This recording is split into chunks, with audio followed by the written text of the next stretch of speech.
Department of East Asian Studies, University of Delhi, and academic counselor here at IGNOU.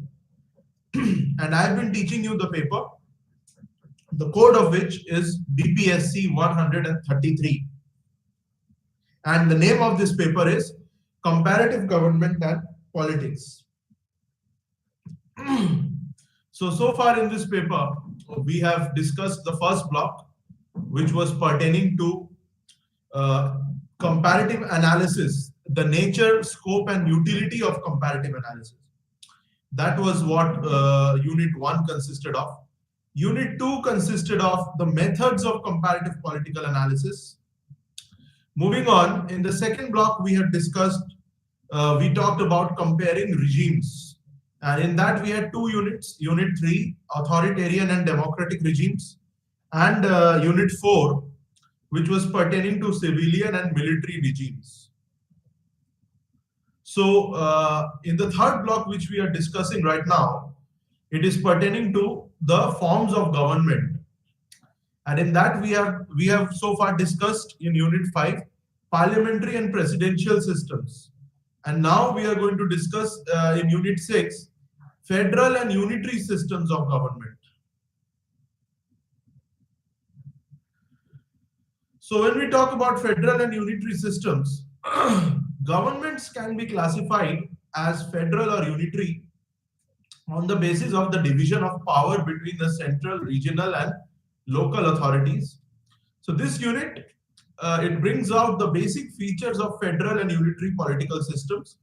And after going through this unit, we should be able to identify the basic elements of federal and unitary system, distinguish between federal and unitary systems, and explain the changing nature of federal and unitary systems.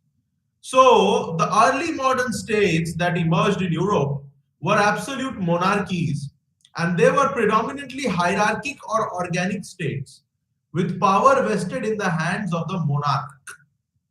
But as their economies underwent change, culminating in the Industrial Revolution, political ideas about how people should be governed, that too underwent a change. So the American and French revolutions in the latter half of the 18th century gave a blow to monarchy and brought about republican and democratic forms of government. Even in countries where democratic ideas had not gained popularity, the rulers realized that the power can't be managed entirely by a central authority and that there was a need for decentralization. The 2 major political systems which emerged on the basis of the distribution of power between different political units of a state were unitary and federal systems. With the changing nature of the state and the economy in the post-war years, the boundaries between unitary and federal have become blurred. Today, most political systems contain some features which are unitary and other features which are federal. So what we have to see is whether a government is basically unitary or basically federal. In this unit, we will deal with the evolution of these 2 forms of government and their core features. So when we talk about understanding the federal system, the basic concept underlying a federal form of government is that it recognizes the individual entities of the states and brings them benefits in the area of defense, foreign policy, commerce, communications, etc. by binding them together into a single federal polity. And if we talk about the evolution of federal systems, the first federal form of government came into being in the United States of America in the late 18th century, when the 13 colonies became free from the British colonial control in the War of American Independence, which lasted from 1775 to 1783. So these 13 colonies, which were on the Atlantic coast, they first established a confederation. And as this confederation proved inadequate to meet the needs of the situation, the representatives of the states, they met together in a convention in 1789 and they drafted a federal constitution. So this convention is called the Philadelphia Convention. The states, they created a structure of government at the center and conferred on it certain specified powers, retaining the residual powers with themselves. This constitution has become a model for over a score of federal polities that came into being in the subsequent years. The American states, even while uniting to establish a federal government, they took care to hedge the powers of the central or federal government in order to protect their interests. So, for instance, the Senate, which is a part of the federal legislature, gave equal representations to the states. So in the American Senate, there are a total of 100 seats. And out of those 100 seats, 2 seats each are distributed to all the 50 states. So America, the United States of America has 50 states, and all the states have 2 seats each, no matter how big or how small they are. So for example, even the biggest state in terms of population, that is California, has 2 seats in the Senate. And the smallest state in terms of population, Hawaii or Alaska or Rhode Island, they also have 2 seats. So they also ensured that the Constitution itself could not be amended without the consent of 3/4 of the states. Hence, American Constitution, it can be considered a rigid constitution. So in over 250 years, almost 250 years since independence, and more than 230 years since its creation, the American Constitution has only been amended 29 times. So for a time, it was held that the states and the federal government, they held dual sovereignty. This matter reached a point of crisis when some of the states in the South, they attempted to assert their sovereignty and seceded on the question of slavery. So this happened in 1861, the American Civil War, when the slavery was banned by the then President of America, that is Abraham Lincoln, who belonged to the Republican Party. When he banned slavery, the southern states, they seceded from the United States of America and established what is known as the Confederate States of America, or the CSA, the Confederate States of America, Confederacy. Robert E. Lee was one of the prominent leaders. And there was a civil war which was led by Ulysses S. Grant, who subsequently went on to become the President of America after Abraham Lincoln's assassination by John Wilkes Booth. So it was at that time that there was a civil war, and the United States of America got split into 2, United States of America and Confederate States of America, USA and CSA. So the civil war that followed, it decided once for all that the United States was an indestructible union of indestructible states.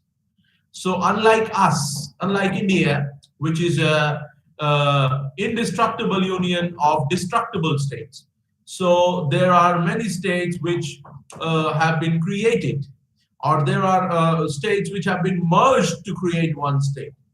For example, the central provinces and Berar and Vindhya Pradesh, they were merged to create the state of Madhya Pradesh. That took place in 1956 after the State Reorganization Commission, Fazal Ali Commission's report through the 7th Constitutional Amendment Act. And it is upon the union government's discretion whether to create states or not to create states, given very specifically in Article 3. So that is what it is. Although the American Federation has undergone a change through formal amendments, judicial interpretations, and political processes, it became a prototype, a model of federal polity for many to emulate, and many have emulated it. The first country to follow the American example was Canada, which adopted a federal system in 1867. So federation with union bias, quasi-federal system, that is what we have adopted from Canada. So in Canada also, there have been questions of secession. Secessionist movements have been there on the question of language, on the linguistic question. The province of Quebec it tried to secede from Canada because Quebec has a French-speaking majority there. However, that question has also been solved to an extent through federalism. So the British colonies in Australia too adopted a federal polity when they attained dominion status in 1901. So in Australia, the different provinces, they have their own autonomous powers. The provinces of Queensland, New South Wales, Victoria, Northern Territory. These are some of the provinces, and Western Australia, Southern Australia. They are all federal polities within the Australian Federation. So in Europe, the Swiss cantons, they had already organized themselves into a federation. Soon after the Bolshevik Revolution, the Union of Soviet Socialist Republics and the Yugoslavia, they also adopted a federal constitution. Yugoslavia was preceded by a state known as the Kingdom of Serbs, Croats, and Bosniaks.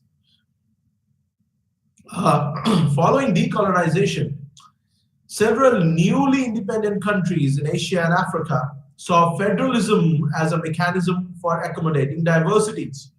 So India, Pakistan, Malaysia, Nigeria, and Cameroon, they adopted federal systems for this purpose. In Latin America too, large countries like Argentina, Brazil, and Mexico, they also have become federations. Unlike the United States of America, where independent states, they agreed to come together to set up a federal polity, in India, it was a case of devolution of power from the union or center to the states or provinces. So the Government of India Act 1935, it attempted to establish a federation including the princely states. So when India became independent, it consisted of several provinces which were categorized into 4 parts: Part A, Part B, Part C, and Part D. And finally, when linguistic states were created in 1956, India had 14 states and 6 union territories. But right now, India has 28 states and 8 union territories.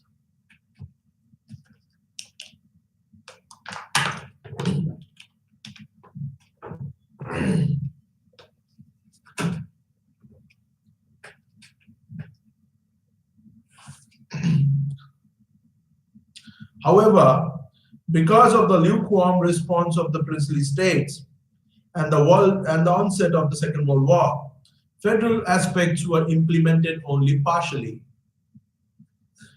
It was only after independence in 1947 that the Constituent Assembly of India, taking into account the country's cultural and ethnic diversity, adopted the federal model.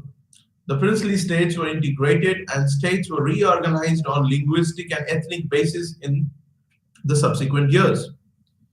From the above description of the evolution of federal systems, it is clear that there are various kinds of federal arrangements based on different degrees of power distribution or sharing.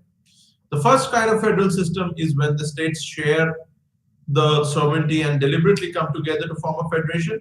In such cases, the regional government enjoys considerable amount of autonomy and independence from the central authority.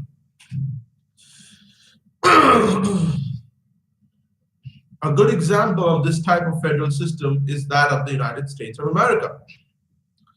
The second form is when characteristics of a particular political system are federal in nature, but with strong centralization tendencies. For instance, in India, which is not formed on the basis of a pre-agreed arrangement, and where, despite the division of power between the center and the states, the center holds the major power, even of altering the state's geographical area without their consent. That has been done many times. States have been split to form new states. In 2000, Bihar, Uttar Pradesh, and Madhya Pradesh were split to form Jharkhand, Uttarakhand, and Chhattisgarh, respectively. in 2014, in 2014, most recently, the state of Andhra Pradesh was split to create Telangana. And in 2019, Jammu and Kashmir was reorganized, and the Union Territory of Jammu and Kashmir and Ladakh were created. So the Union has the power of altering the state's geographical area even without their consent. Hence, it is said that India is a quasi-federal country. Kenneth C. Weir, K.C. Weir, he said that, who was a British constitutional expert, a legal luminary, he had termed India as a quasi-federal polity. Kenneth C. Weir, K.C. Weir. Thirdly, there are decentralized unions, which though being primarily unitary, have various subnational units, which are given considerable amount of autonomy to manage their affairs so that their identity doesn't get threatened. For instance, Scotland in the United Kingdom has autonomy to handle a wide range of matters, including the legal system and local administration. The Scottish National Party, also in Wales as well, the Plaid Cymru, they also have a lot of power. And the Ulster Unionists in Northern Ireland as well. From the above, it is clear that the federal form of government has been adopted when there is a large geographical area or when there are particular regions having concentration of different social groups. In some cases, both the reasons act side by side. For instance, though India opted to be union of state due to its large geographical expanse, later it recognized the need for reorganizing states on linguistic and ethnic basis, thus providing for the accommodation of diversity. Now, when we talk about federal and unitary systems, in a large geographical area, federal system helps in better administration and government. And when a federal system is adopted to address the political cleavage, it provides firm basis for holding the diversity together by providing them a degree of autonomy to govern their own affairs.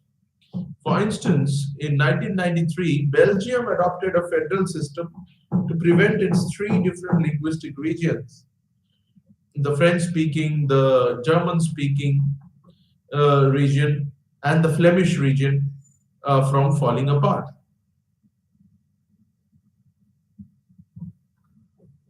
Now, what are the essential features of federalism?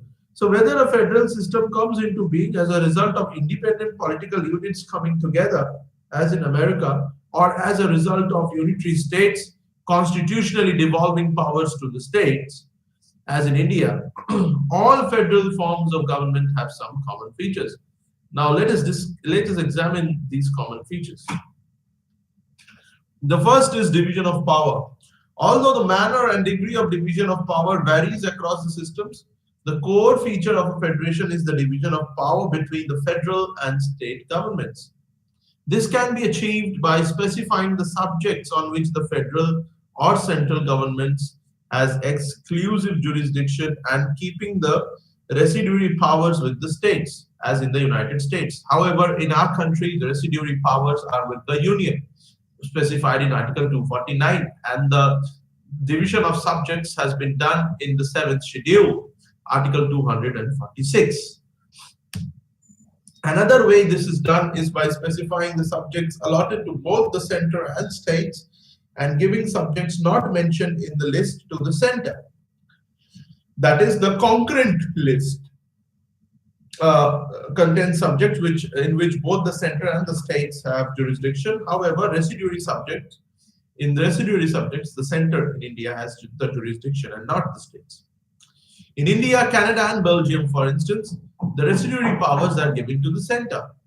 The Indian Constitution, besides specifying the subjects under center and states, also provides for a jurisdiction of a concurrent list. Also provides for a concurrent list over which both the center and the states have jurisdiction. Now, also another feature of a federal polity is a written constitution. Since the division of powers between center and states is in the nature of a compact, it is necessary to be given in a written form. Constitutions of a federal setup specify the areas over which the center and states have jurisdiction. This means that both the center and states derive their powers from their constitution. The constitution is supreme in a federal setup. Every power, executive, legislative, or judicial, whether it belongs to the center or the states, is subordinate to and is controlled by the constitution. Neither the center nor the states can make a law violating the provisions of the constitution. Given the centrality of the constitution, most federations have provisions which make it difficult to alter the constitution unilaterally, either by the center or the states. Because of the difficult procedures prescribed for the amendment of the constitution, especially its federal provisions, federal constitutions are regarded as rigid constitutions. Now, another feature is judicial review. The legal supremacy of the constitution, which is an essential feature of a federal system, makes it necessary that there is a body above both the federal government and the state governments to decide whether they are operating within the powers given to them. This function of interpreting the constitution is usually given to the Supreme Court. It is the Supreme Court which decides the legal disputes arising between the center and states or between two or more states. It can declare any act or law unconstitutional, null and void if it goes against the Constitution and its spirit. Most recently, the 99th Constitutional Amendment, which amended Article 124 to insert the National Judicial Appointments Commission for the appointment of judges in Supreme Court and High Court, was held as null and void and was held as a violation of the directive principles, which is enshrined in Article 50 of the Constitution, which talks about separation of executive and judiciary in the services of the states. So that was held unconstitutional by the Supreme Court. Also, in the Keshavanand Bharati judgment, some parts of Article of the 24th Amendment were held unconstitutional, which had given which had protected certain laws from judicial review. So it is then that the Supreme Court of India, in the Keshavanand Bharati versus Union of India judgment, the Supreme Court of India clearly mentioned that there is a basic structure of the Constitution which cannot be altered at any cost.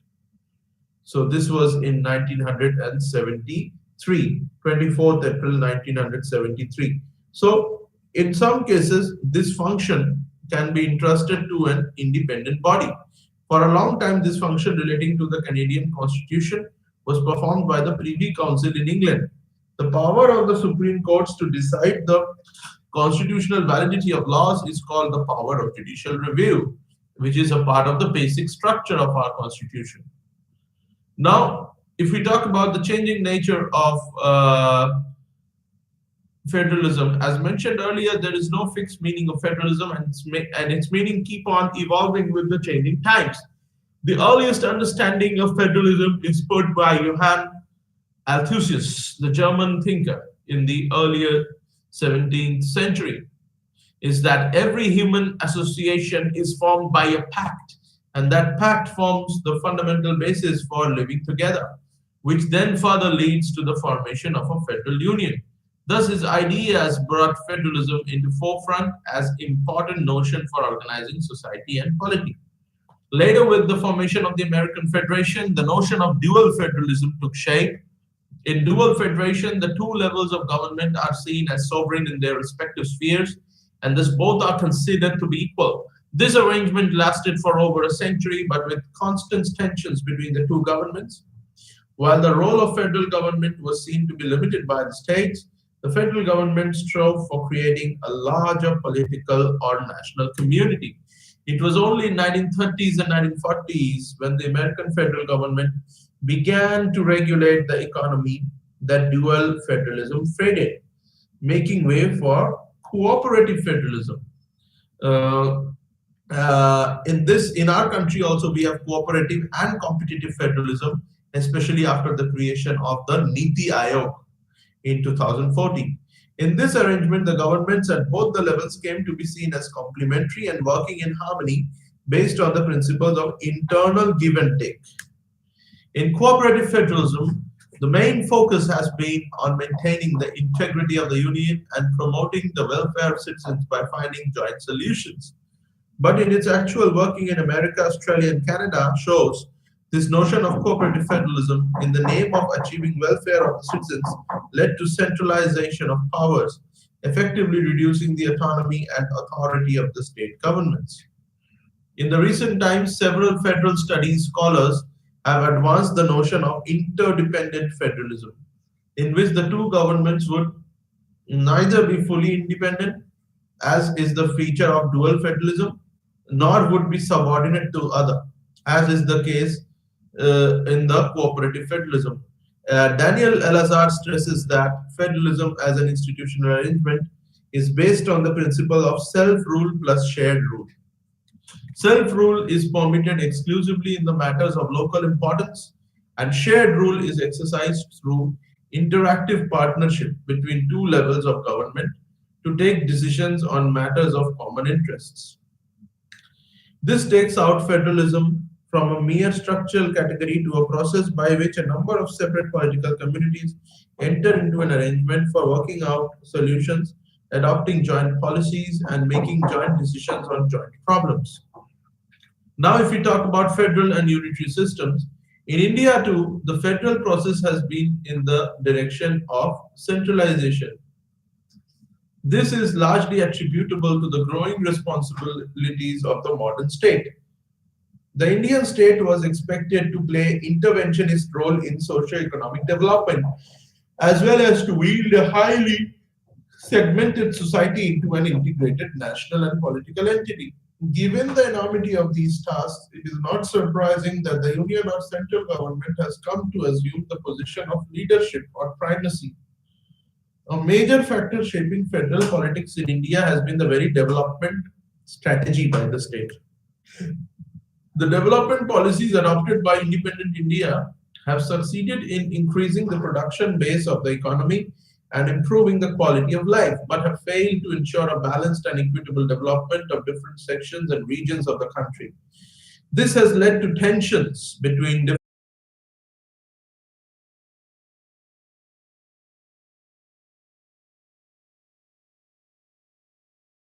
nationalism, which sought integration of diverse regions or people under one command, has further strengthened this tendency. As nations came to be organized on the basis of common language, sometimes in combination with religion, England, France, Italy, the Netherlands, and other European states emerged as nation states. All these nation states had unitary form of government, though the extent of centralization of power varied among them. What are the basic features of unitary systems? So this is a political system where the powers, legislative, executive, and judicial, are vested in a centralized authority, whether a republican authority or a monarch, which may or may not devolve power at lower level, and which may or may not provide for local or regional or provincial or subnational autonomy.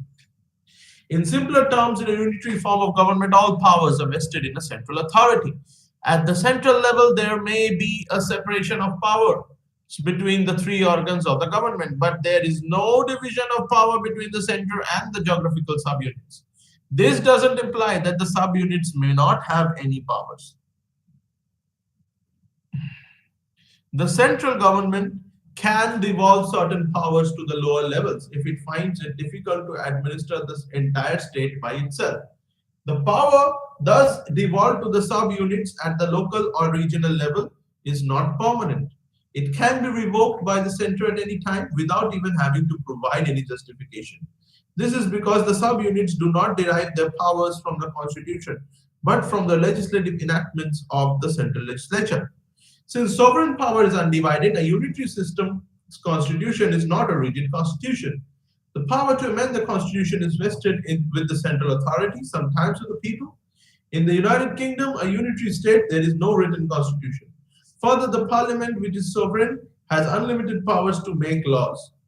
If there are any limits on the legislature powers, these are only for preserving individual freedoms rather than local autonomy.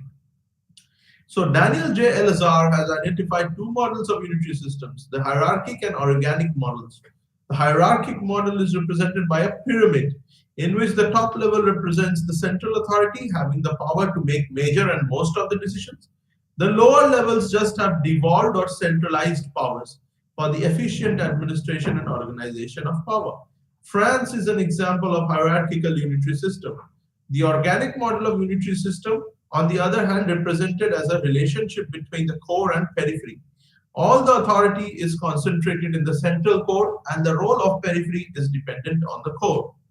Core represents the iron law of oligarchy, where the power is with the central authority, which might, depending on the situation, devolve some amount of power to the peripheries.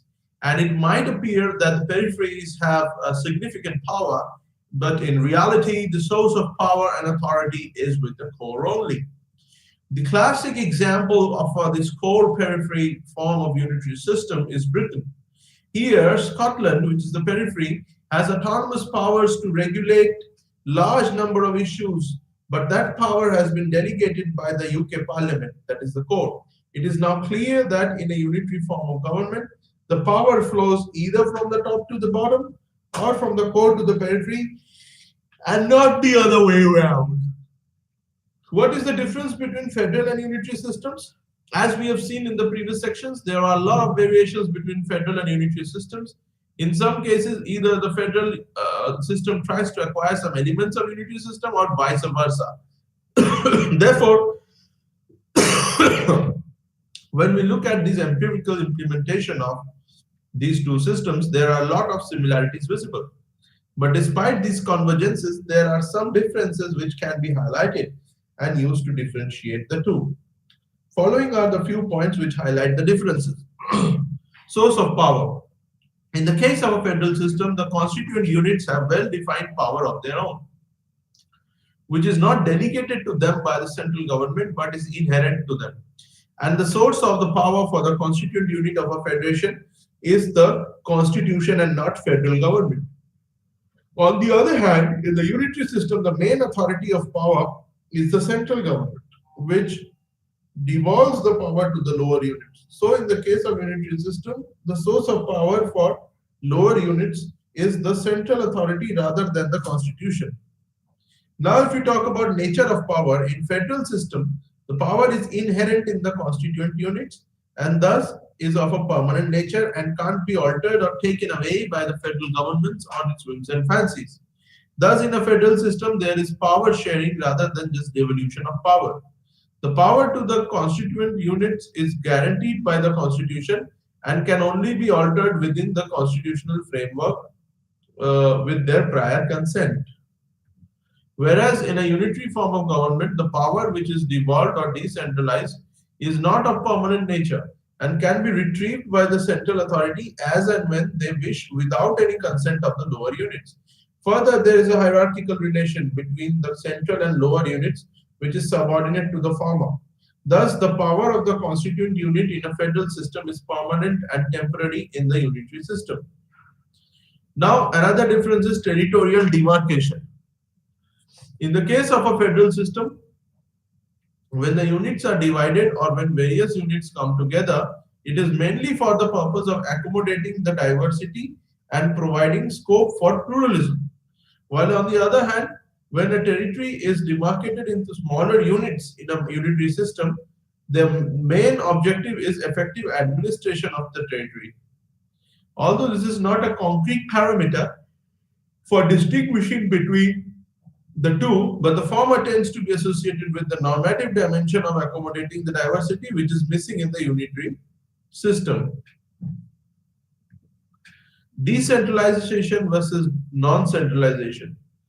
Generally, when we look at a political arrangement in which the lower level of administrative units have effective power in their hand, we tend to confuse that with the federal system. But it has to be made clear that there is a difference between purposive decentralization of power and non-centralization of power. Purposive decentralization of power happens when higher authorities delegate or devolve certain power to the lower levels in an otherwise unitary system. For instance, in Spain, the central government has devolved power to the 17 autonomous communities, or in UK, where Scotland, Northern Ireland, and Wales have autonomous power, but those powers have been delegated to them by the UK Parliament. The powers delegated are not of a permanent nature and can be re-centralized at any time. This implies that the subunits are dependent on the central government. Thus, purposive decentralization of power is associated with the unitary system. And on the other hand, non-centralization is related with the federal system. When we talk about non-centralization, there the power is not merely devolved, rather it is diffused among various constituent units. This means that there is no single center of power, and the governments at both the level enjoy relative autonomy and independence in their working. The subunits are thus self-sustaining centers of power. Therefore, the powers of the state government can't be taken away unilaterally by the federal government, and as there is no particular one center, decentralization can't happen. The classic example of non-centralization is United States of America. Functional autonomy. So in a federal system, the constituent units have greater degree of functional autonomy and have substantive functional powers as well. The constituent units embody the ideas of self-rule and power sharing. On the other hand, when the power is decentralized in a unitary system, the regional administration enjoys a limited functional autonomy. As when the power is dissolved to the lower level, it leads to offloading of some of the functions for the purpose of administrative convenience, rather than providing for substantive autonomy in decision making. So in this unit, we've seen that a federation is a form of government in which the powers are divided between the federal or central government and the state governments. The United States was the first country to adopt a federal form of government in the late 18th century. Since then, a number of countries have adopted this form of government, and this has been done primarily to accommodate diversity and achieve administrative efficiency. A federation can be successful if there is a balance between the desire for national unity and demands on regional autonomy. A democratic government with its values of toleration and consensus is congenial to a federation. Elazar pointed out that despite the advantages of federalism, it is by no means suitable for all peoples or polities. In order to succeed, there must be a will to federate, sufficient goodwill to make federal arrangements work, and a political culture able to bear those arrangements with the combination of moderation, willingness to negotiate and compromise, and a spirit of committee needed to make shared rule relationships work. A unitary system is, on the other hand, characterized by concentration of political powers in the central government, a sovereign legislature, and a strong spirit of national unity. In recent years, there has been a trend towards centralization of power in a federation. This has been largely due to the compulsions of achieving rapid development and security. In developing countries, the pressures of diversity on the one hand and the centralization tendencies on the other continue to strain the federal balance. So we have finished the third block. In the fourth block, which is patterns of political participation and representation, we are now going to discuss Unit 7, pertaining to political parties and party systems. So the objective of this unit is political parties are not part of the formal definition of democracy. They have, however, become indispensable in organized politics and most visible institutions of a democracy. This unit examines the role of political parties and party systems in contemporary politics. After going through this unit, we should be able to define a political party, describe the functions performed by parties in a democracy, identify different types of party systems, trace the evolution of party policy and organization, and analyze the importance of political parties in a democratic structure. So in ancient Greece, the city-state of Athens practiced a system of direct democracy in which citizens participated in decision-making process.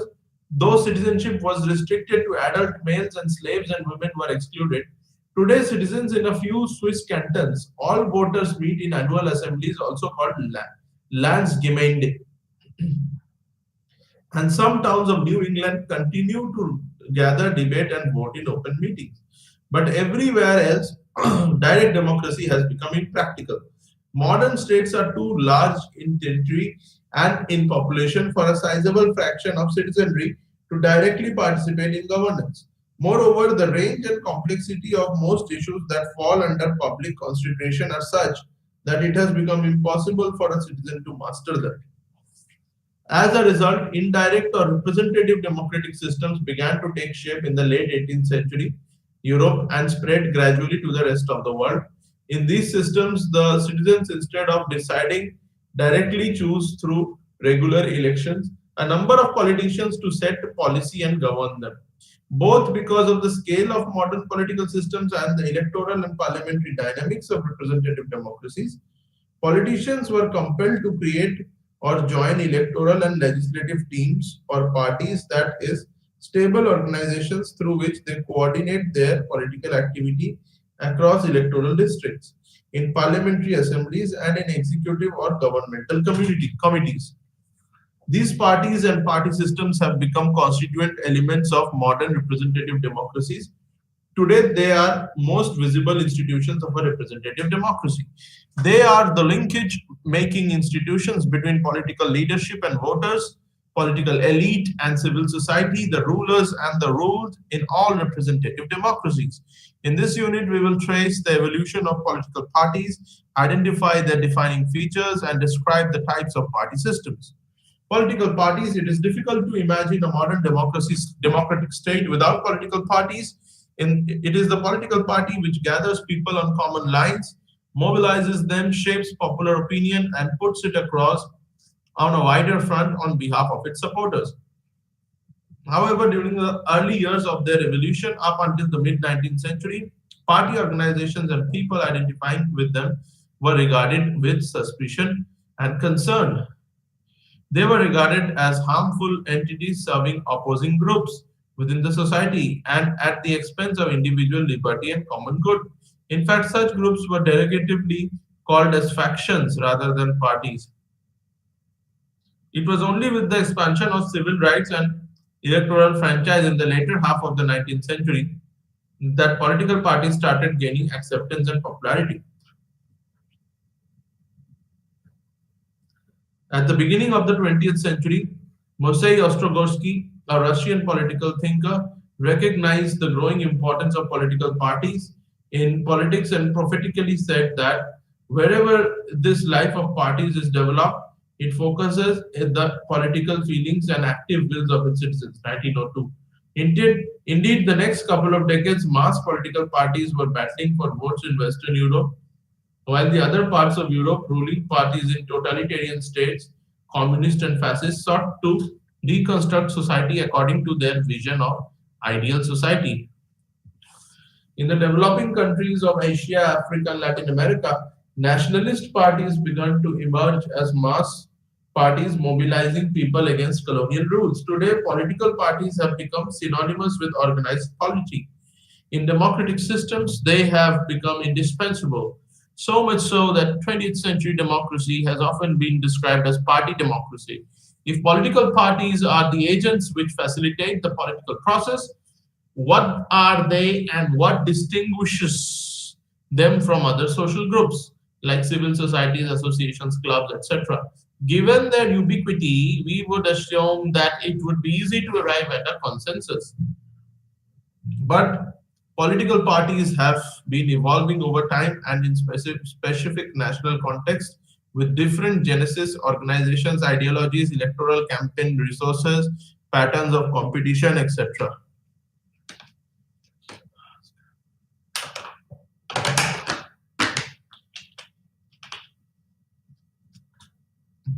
Political science scholars have therefore found it difficult to arrive at a precise definition of a party. Moreover, the definition of political parties has undergone change over a period of time. In his famous political pamphlet, Thoughts on the Cause of the Present Discontents, written in 1770, Edmund Burke defined a party as a body of men united for promoting by their joint endeavors the national interest upon some particular principle in which they are all agreed. Roughly a century later, Max Weber, the famous German sociologist, shifted the attention from promotion of national interest to that of power. He argued that parties' action is oriented towards the acquisition of social power, that is to say, towards influencing social action, no matter what its content may be. Following Weber, Robert Michels, Maurice Duverger, and Joseph Schumpeter have emphasized that the primary goal of a political party is conquest of power or share in its exercise. Schumpeter, the Australian political economist, for instance, has defined a party as a group whose members propose to act in concert in the competitive struggle for political power. In a similar vein, Anthony Downs, an early exponent of rational choice theory in politics, Anthony Downs, who was an early exponent of rational choice theory in politics, defined a party as a team of men seeking to control the governing apparatus by gaining office in a duly constituted election. Gilchrist elaborates this aspect and defines a political party as an organized group of citizens who profess to share the same political views and who, by acting as a political unit, try to control the government. Giovanni Sartori, an Italian scholar of comparative politics, shifted attention from the function of conquest of governmental office to the candidate selection function. According to him, a party is any political group identified by an official label that represents at election and is capable of placing through elections, free or non-free, candidates for public office. These definitions of political parties, as we can see, focus on some aspects and dimensions of political parties and miss out on others. For instance, as White has highlighted, not all parties compete to appoint some candidates in public office. There are few small parties which are not interested in gaining access to the government or parliamentary seats. Instead, they function to lend voice to a peculiar identity or standing claims. In some cases, their function is to say that they are there. That is, the voters and the elected representative exist even though they represent a tiny minority of the electorate. From the perspective of comparative politics, we need to have a minimal operational definition so that we know what a party is and what a party is not. This has become important in recent years because of the emergence of several social and hybrid organizations that seek to have a voice in policy process. In this context, La Palombara and Myron Wiener provide a broader, albeit a longer definition of a party, which can be described as an operational definition in their words. When we speak of a political parties, we do not mean a loosely knit group of notables with limited and intermittent relationships to local counterparts. Our definition requires instead continuity in organization, that is, an organization whose expected lifespan is not dependent on the life of current leaders, manifest and presumably permanent organization at local level with regularized communication and relationship between locals and national units, self-conscious determination of leader at both national and local levels to capture and to hold decision-making power alone or in coalition with other, not simply to influence exercise of power. A concern on the part of the organization for seeking followers at the polls or in some manner striving for popular support. A look at some of the functions of a political party also helps in better understanding what a party is and what it is not. In fact, as we saw, some scholars in the process of defining a party have drawn our attention to the vital functions of a party. Functions of parties. What do parties do for democratic governments that make them indispensable or the sine qua non of a modern political society? We identify six categories of functions that political parties perform in a democratic political system.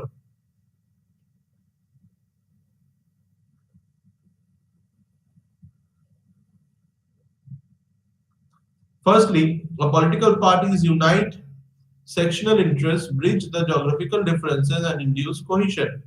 In other words, parties perform the function of interest aggregation, that is, they gather together, aggregate the various interests, priorities, and options of their leaders and constituents and shape them into common goals and policy proposals. This ensures both order and system maintenance.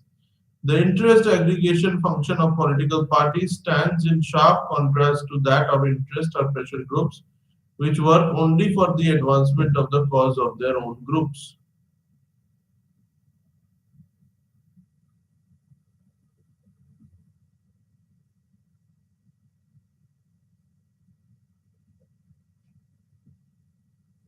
Secondly, political parties contribute to democratic government by nominating candidates for election to public office.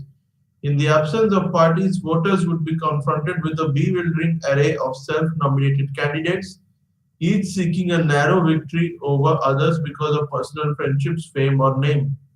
Parties minimize this danger by setting up their candidates in different constituencies. They carry out campaigns to win elections. They also defray the cost of contesting elections where the candidate is from economically disadvantaged background. Again, political parties help democratic government by structuring voting choice, reducing the number of candidates on the ballot to those who have realistic chance of winning. Parties that have won sizable portions of the vote in past elections are likely to win comparable portions of the vote in the future also. This discourages non-party or non-serious candidates from running for the office.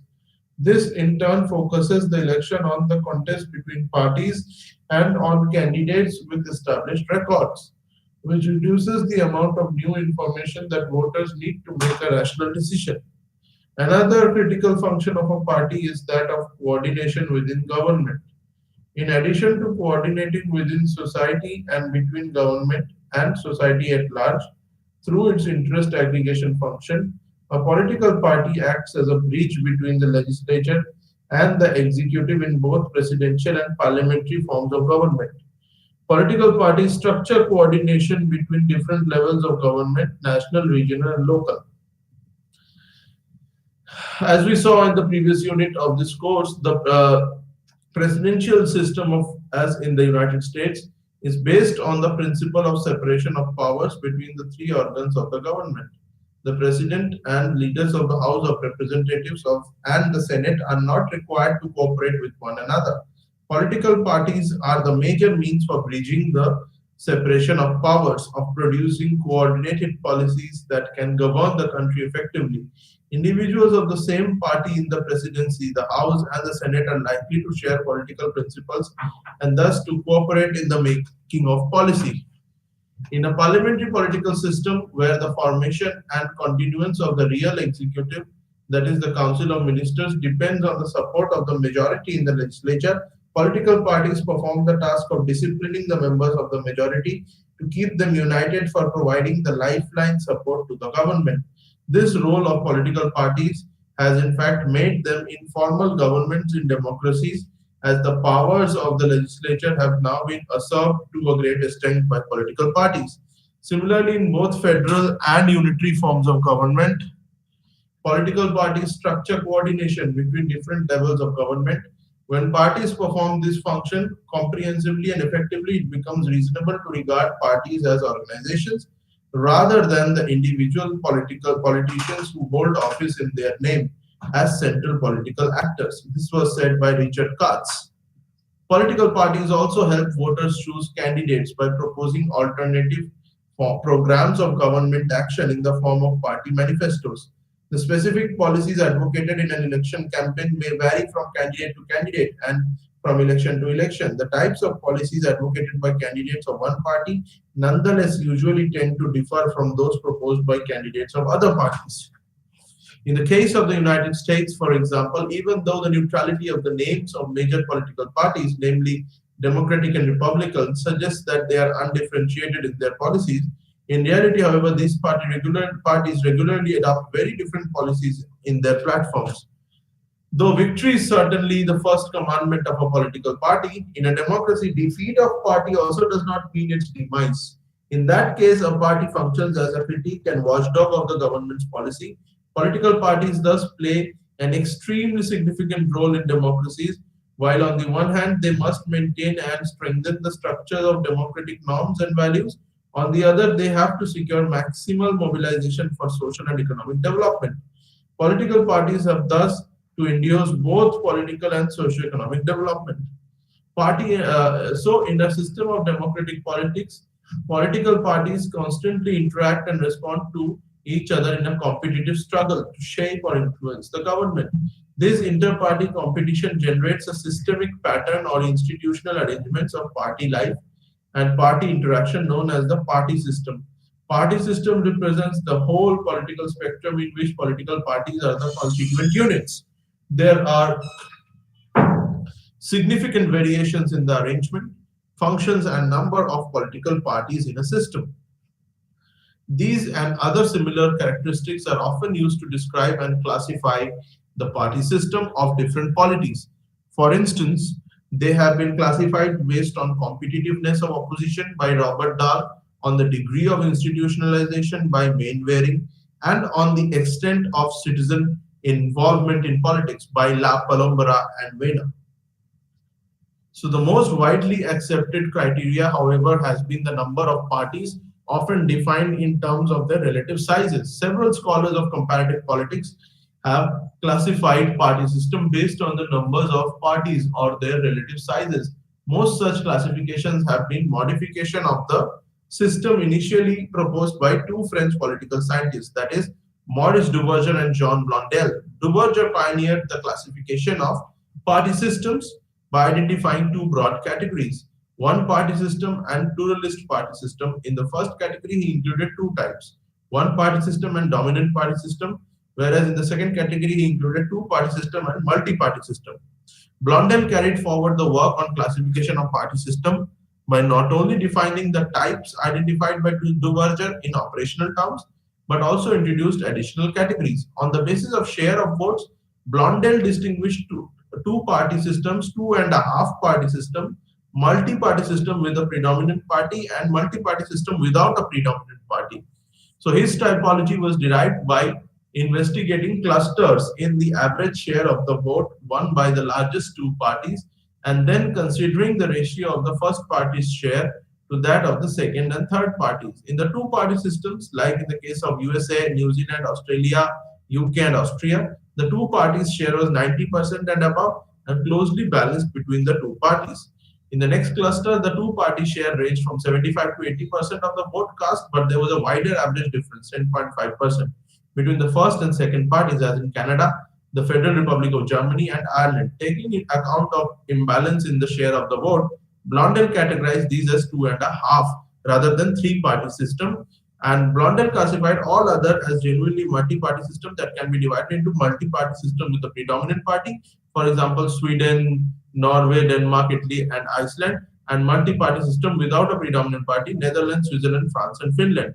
These types are distinguished by the share of the vote obtained slowly by the largest party and the threshold being set at 40%. So, Blondel's typology has been useful in highlighting the difference and similarity between two party systems. So, thank you so much for joining today's class. Namaste.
Doctor Krishna, academic counsellor in sociology.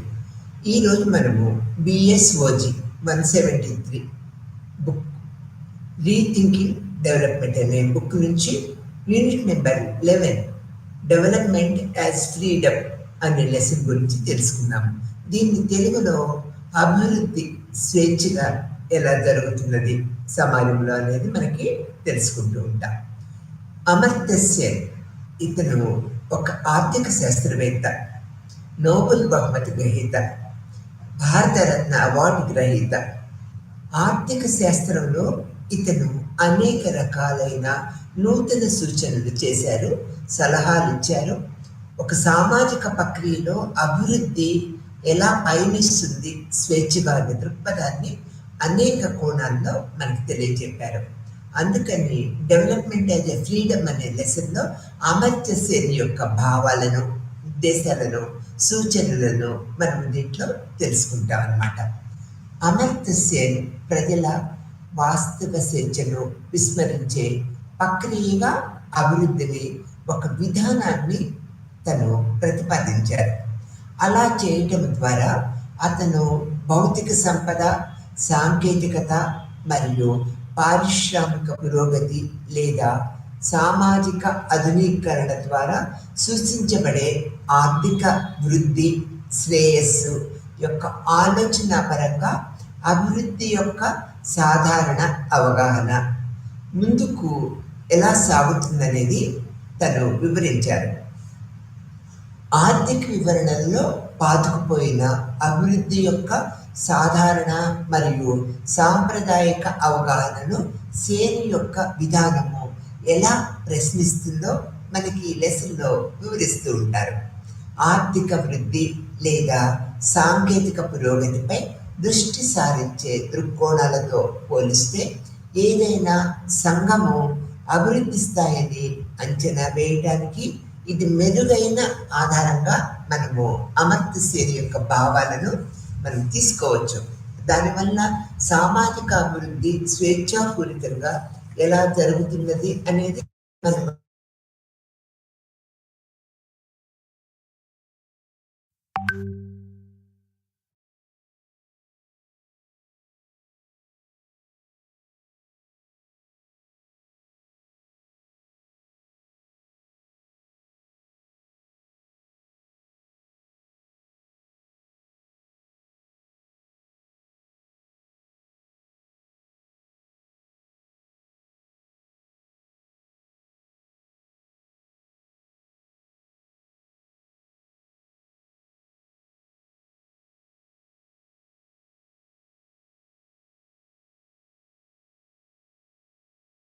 పై ఇది నిరంతరము దృష్టి సారిస్తుంది అనేది సేన్ యొక్క భావనగా మనం తెలుసుకోగలుగుతాము.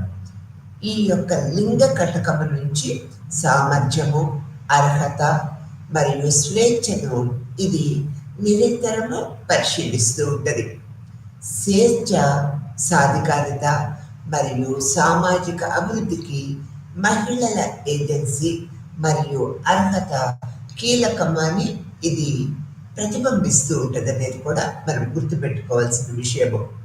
వివిధ valuation ఇండెక్స్లలో Sen యొక్క development use freedom యొక్క కార్యాచరణపై ఈ యొక్క వెలుగును ఇస్తుందని మరియు అభివృద్ధి మరియు శ్రేయస్సును అంచనా వేయటానికి మరియు మూల్యాంకనం చేయటానికి చర్యలు తీసుకుంటుందని సేన్ యొక్క అభిప్రాయంగా మనం ఇక్కడ గమనించవలసిన విషయంగా చెప్పుకోవాలి.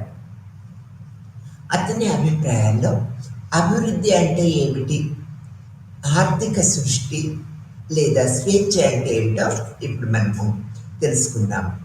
అమర్త్య సేన్ తన డెవలప్మెంట్ యాజ్ ఫ్రీడమ్ 1999లో అభివృద్ధి అనే భావనను వ్యక్తి ఆనందించే గణనీయమైన స్వేచ్ఛను విస్తరించే ప్రక్రియగా సేన్ పేర్కొన్నారు. అభివృద్ధి అనేది కేవలము ఆర్థిక వృద్ధి అనే ఒక ముఖ్యమైన ప్రశ్నను లేవనెత్తడం ద్వారా వాస్తవానికి అభివృద్ధి ద్వారా ఏమి సూచిస్తుంది అనే దానిపై ఈ పని మరియు విమర్శన మనకు తెలుస్తుంది. ఇది వ్యక్తిగత స్వేచ్ఛను విస్తరించే విస్తృత లక్ష్యానికి లోబడి ఉందా లేదా అనేది కూడా మనము గమనించగలుగుతూ ఉంటాం. అమర్త్య సేన్ అభివృద్ధి ఆర్థికవేత్త మరియు తత్వవేత్త. 1933లో భారతదేశంలోని శాంతినికేతన్లో ఈయన జన్మించారు. అతను ప్రస్తుతము హార్వర్డ్ విశ్వవిద్యాలయంలో ఆర్థిక శాస్త్రము మరియు తత్వశాస్త్రం యొక్క ప్రొఫెసర్గా పనిచేస్తూ ఉన్నారు. అతనికి 1998లో ఆర్థిక శాస్త్రంలో నోబెల్ మెమోరియల్ బహుమతి మరియు 1999లో భారతరత్న లభించాయి అనేది కూడా మనకు తెలిసిన విషయమే. రెండవ ప్రపంచ యుద్ధం తర్వాత ఆర్థిక వృద్ధి, శ్రేయస్సు వంటి అభివృద్ధి అనే ఆలోచన ప్రజాదరణ పొందింది అనేది మనము గుర్తించుకోవాల్సిన విషయము.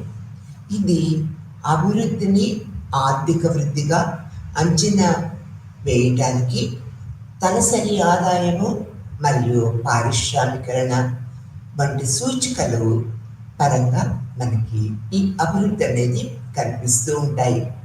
అభివృద్ధిని స్వేచ్ఛగా భావించడము సాంప్రదాయ అవగాహనలకు విరుద్ధంగా ఉంది.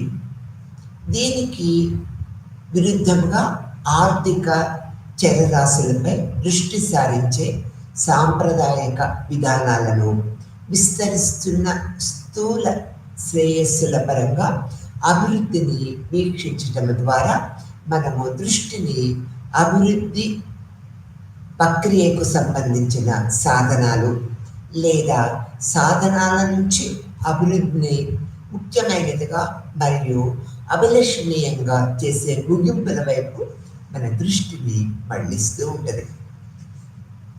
ఆ తర్వాత సాంప్రదాయ అవగాహనలు. దీంట్లో ఆధునీకరణ మరియు ఆధారపడే దృక్పథాలు ఏ విధంగా పనిచేస్తున్నాయి ఈ సాంప్రదాయిక అవగాహనలో అనేది మనం ఇప్పుడు పరిశీలించుకుందాం.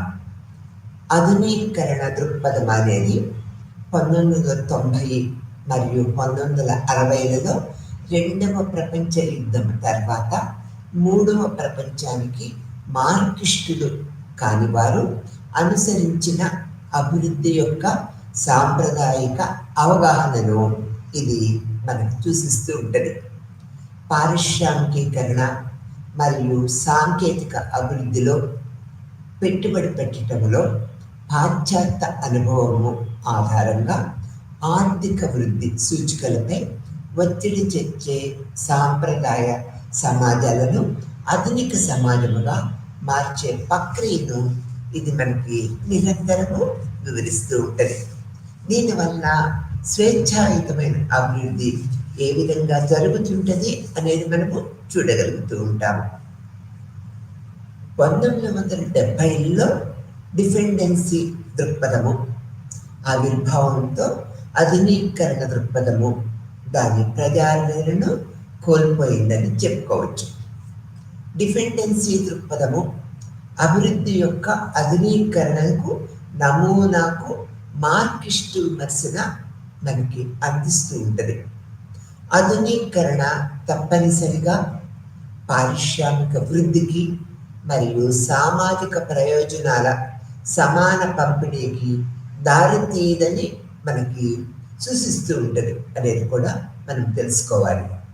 ఎందుకంటే ఇది తప్పనిసరిగా అసమాన ప్రక్రియ మరియు మూడవ ప్రపంచ దేశాల ఆర్థిక ఆధారపడటము మరియు అభివృద్ధి చెందకపోవడానికి దారి తీస్తూ ఉంటుంది అనేది కూడా మనం ఇక్కడ గుర్తుంచుకోవాల్సిన విషయం.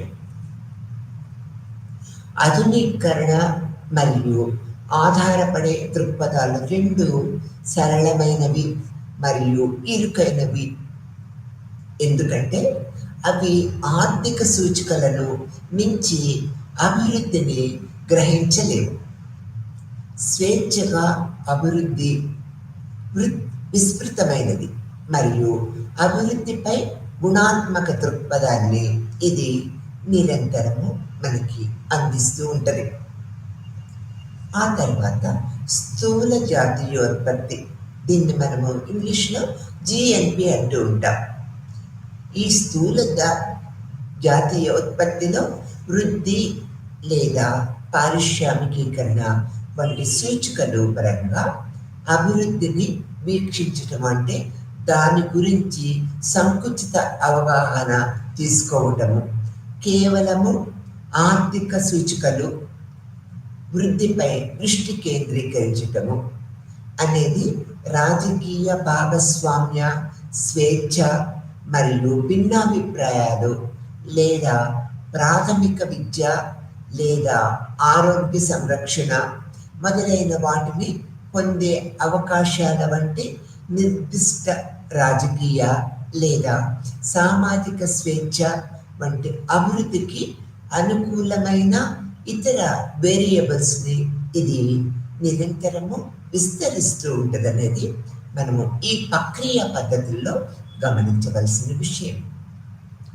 ఈ స్వేచ్ఛలు మరియు హక్కులు అభివృద్ధి యొక్క భాగమైన భాగాలలో మరియు జిఎన్పి వృద్ధిని పరోక్షముగా ప్రభావితం చేయటము లేదా ప్రోత్సహించటం ద్వారా ఆర్థిక పురోగతికి తోడ్పడటంలో ప్రభావితంగా ఉంటూ ఉంటాయి. ఈ పారిశ్రామికీకరణ ఈ క్రింది విధంగా మనము వివరించవచ్చు. ఈ అభివృద్ధి ప్రక్రియలో పారిశ్రామికీకరణ పాత్రను ఈ విధంగా మనము విశదీకరించవచ్చు. మొదటిది, తలకు వచ్చే ఆదాయానికి మరియు దీర్ఘకాలం జీవించటానికి మరియు బాగా జీవించటానికి వ్యక్తుల స్వేచ్ఛకు మధ్య ఎల్లప్పుడూ సంబంధము ఉండవలసిన అవసరం లేదు. ఉదాహరణకు తీసుకున్నట్లయితే గాబన్ లేదా దక్షిణాఫ్రికా లేదా నమీబియా లేదా బ్రెజిల్ పౌరుల తలసరి జిఎన్పికి పరంగా శ్రీలంక లేదా చైనా లేదా భారతదేశంలోని కేరళ రాష్ట్ర పౌరుల కంటే చాలా ధనవంతులు కావచ్చు, కానీ తరువాత వారి కంటే చాలా ఎక్కువ ఆయుర్దాటము కలిగి ఉంటూ ఉంటారు. ఇది సరిపోని ఆరోగ్య సంరక్షణ, ప్రజా భద్రత లేకపోవటము మరియు మునుపటి వర్గము దేశాలలో రాజకీయ అస్థిరత పరంగా మనము వివరించవచ్చు.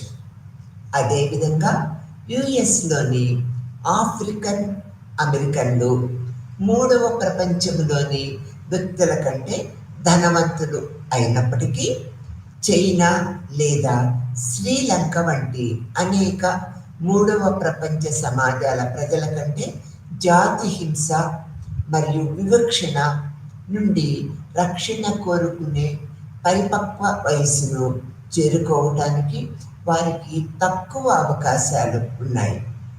శ్రీలంక భారతదేశంలోని భాగాలుగా మనము చెప్పుకుంటూ ఉంటాము. ఆ తర్వాత అభివృద్ధి యొక్క ఆర్థిక అవగాహనను ప్రశ్నించడానికి సేన్ ఇచ్చిన మరొక ఉదాహరణ మార్కెట్ పాత్రపై దృష్టి పెడుతూ ఉంటుంది. నిరంతరంగా ఆర్థిక వృద్ధికి మరియు మొత్తము ఆర్థిక పురోగతికి మార్కెట్ యంత్రాంగం యొక్క సహకారము బాగా స్థిరపడిందని మనం చెప్పుకోవచ్చు. ఏది ఏమైనప్పటికీ స్వేచ్ఛ దృక్పథముగా అభివృద్ధి అనేది మార్కెట్ యొక్క విస్తృత మరియు సమగ్ర దృక్పథాన్ని ప్రేరేపిస్తూ ఉంటుంది. మరియు ఇది మార్కెట్ మెకానిజంపై సరళమైన ఆధారపడటాన్ని పునరుద్ఘాటిస్తూ ఉంటుంది అనేది కూడా మనము గమనించవలసిన విషయం. దీని ప్రకారము మార్కెట్ మెకానిజము దానిలో పాల్గొనటానికి స్వేచ్ఛ యొక్క ప్రత్యక్ష ప్రాముఖ్యత తర్వాత మాత్రమే ఆర్థిక పురోగతికి విలువైనదిగా మనము గుర్తించాలి. శ్రామిక విపణిలో పాల్గొనే స్వేచ్ఛను తిరస్కరించటము అనేది ప్రజలకు ప్రజలను బానిసత్వము మరియు బందికానాలో ఉంచే మార్గాలలో ఒకటి. విభిన్నముగా చెప్పాలంటే మార్కెట్లో ప్రవేశించే స్వేచ్ఛ అభివృద్ధికి గణనీయమైన సహకారము నిరంతరము ఉంటుంది.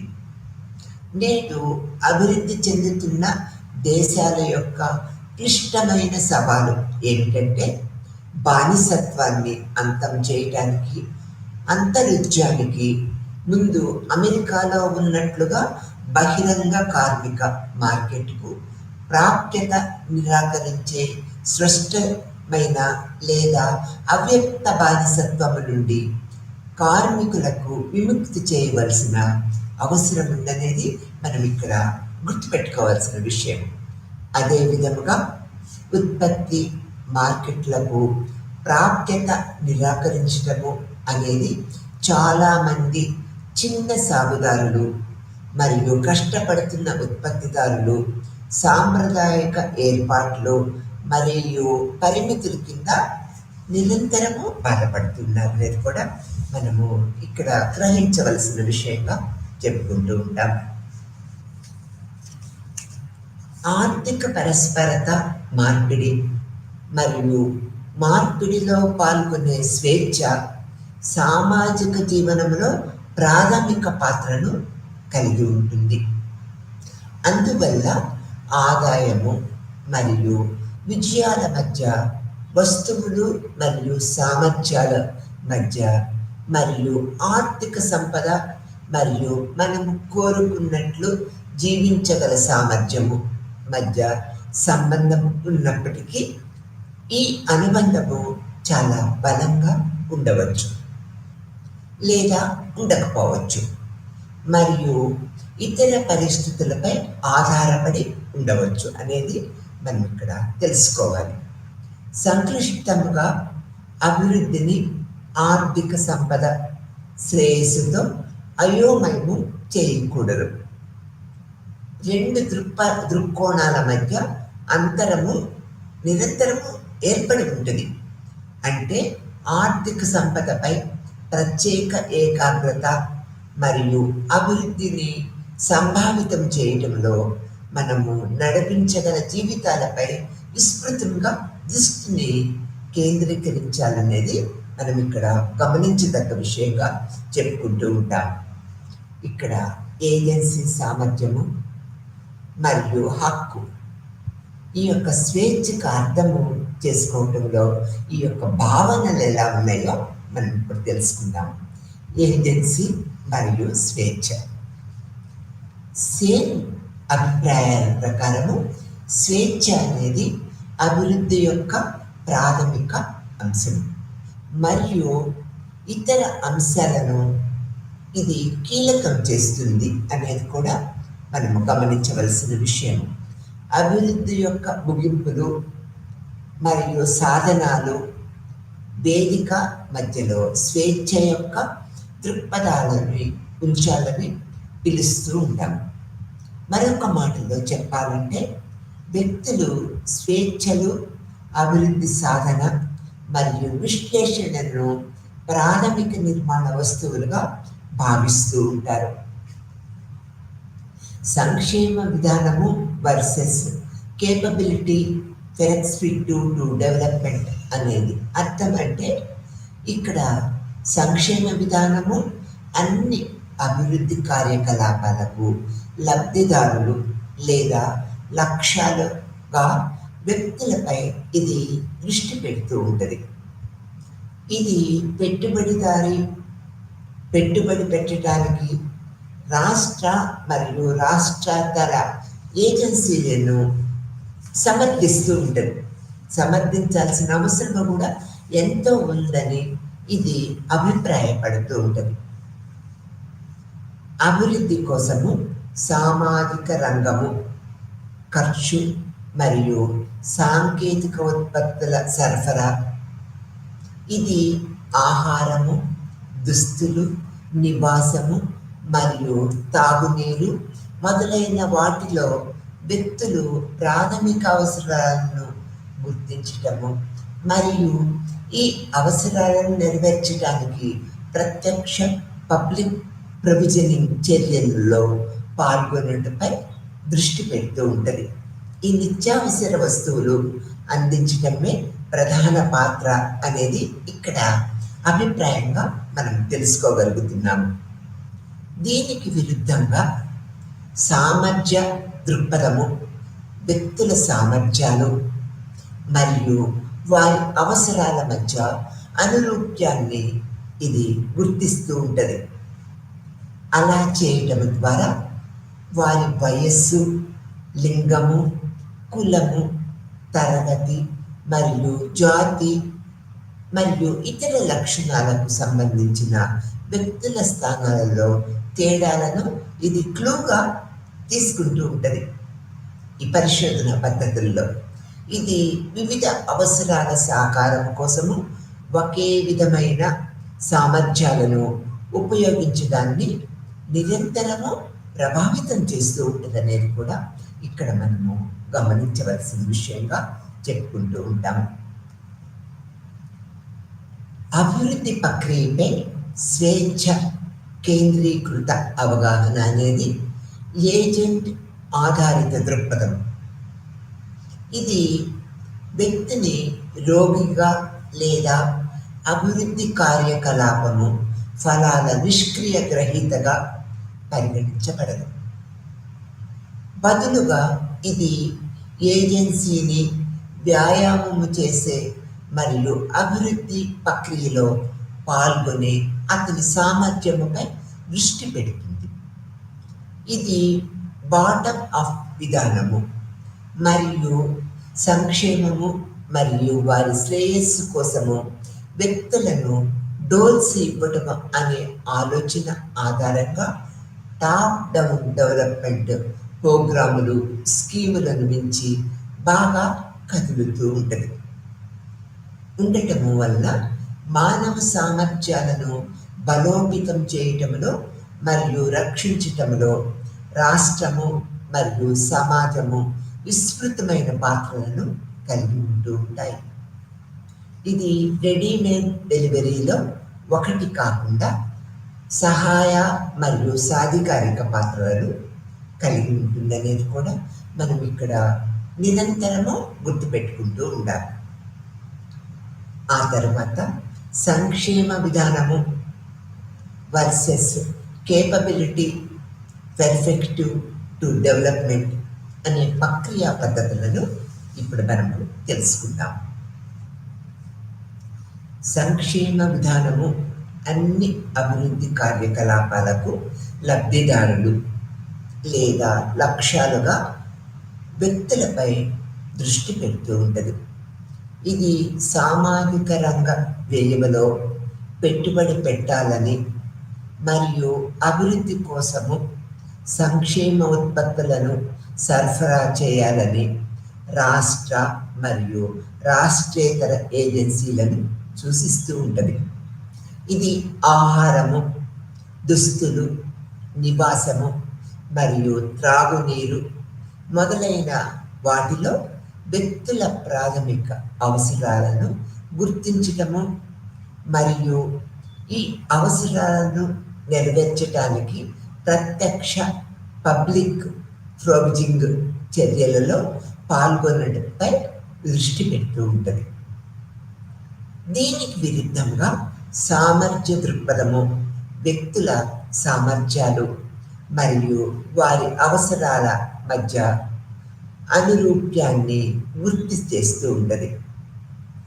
అలా చేయడం ద్వారా వారి వయస్సు, లింగము, కులము, తరగతి మరియు జాతి మరియు ఇతర లక్షణాలను సంబంధించిన వ్యక్తుల స్థానాలలో తేడాలను ఇది క్లూగా తీసుకుంటూ ఉంటుంది. ఇది వివిధ అవసరాల సాకారం కోసము ఒకే విధమైన సామర్థ్యాలను ఉపయోగించడాన్ని నిరంతరము ప్రభావితం చేస్తూ ఉంటుంది అనేది కూడా ఇక్కడ మనము గుర్తుపెట్టుకోవాలి.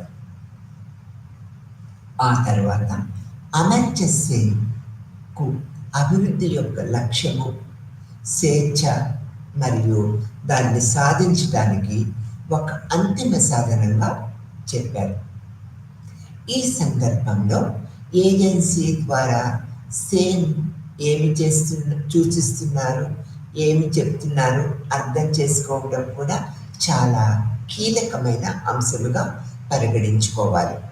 ఒక ఏజెంట్గా ఒక వ్యక్తి తమ విలువలు మరియు ఆలోచనలను అనుగుణంగా తన లక్ష్యాలను నిర్దేశించుకొని తన తరపున తాను పనిచేయవచ్చని సేన్ అభిప్రాయపడ్డారు. పర్యవసానముగా ఏజెంటు తన స్వంత జీవితంపై ప్రభావం చూపే నిర్ణయాలు తీసుకునే మరియు చర్యలు తీసుకునే బాధ్యత కలిగిన వ్యక్తి. ఏజెంట్గా బాధ్యతాయుతంగా మరియు ఎంపికలను మూల్యాంకనం చేయగల సామర్థ్యము ఉన్న వ్యక్తిగా వ్యక్తిగత ఏజెన్సీ అభివృద్ధికి కీలకం. ఏది ఏమైనప్పటికీ ఏజెంట్ అనేది హేతుబద్ధమైన నటుడని ఇది సూచించదు. దీని ఎంపికలు వినియోగాన్ని గరిష్టీకరించడానికి ప్రాధాన్యతలపై మాత్రమే ఆధారపడి ఉంటూ ఉంటాయి. బదులుగా ఇది ఒక వ్యక్తి యొక్క అంతర్గత విలువలు మరియు ఆలోచనలు, అతని ఎంపికలు మరియు చర్యలకు మార్గనిర్దేశకము చేస్తూ ఉంటాయి. వ్యక్తిగత ఏజెన్సీ కాబట్టి సామాజిక నిర్మాణము యొక్క శక్తి యొక్క ప్రతిబింబము. ఇది సామాజిక, ఆర్థిక మరియు రాజకీయ ఏర్పాట్ల ప్రభావాల నుంచి విముక్తి పొందలేదు మరియు దాని ద్వారా రూపొందించబడింది.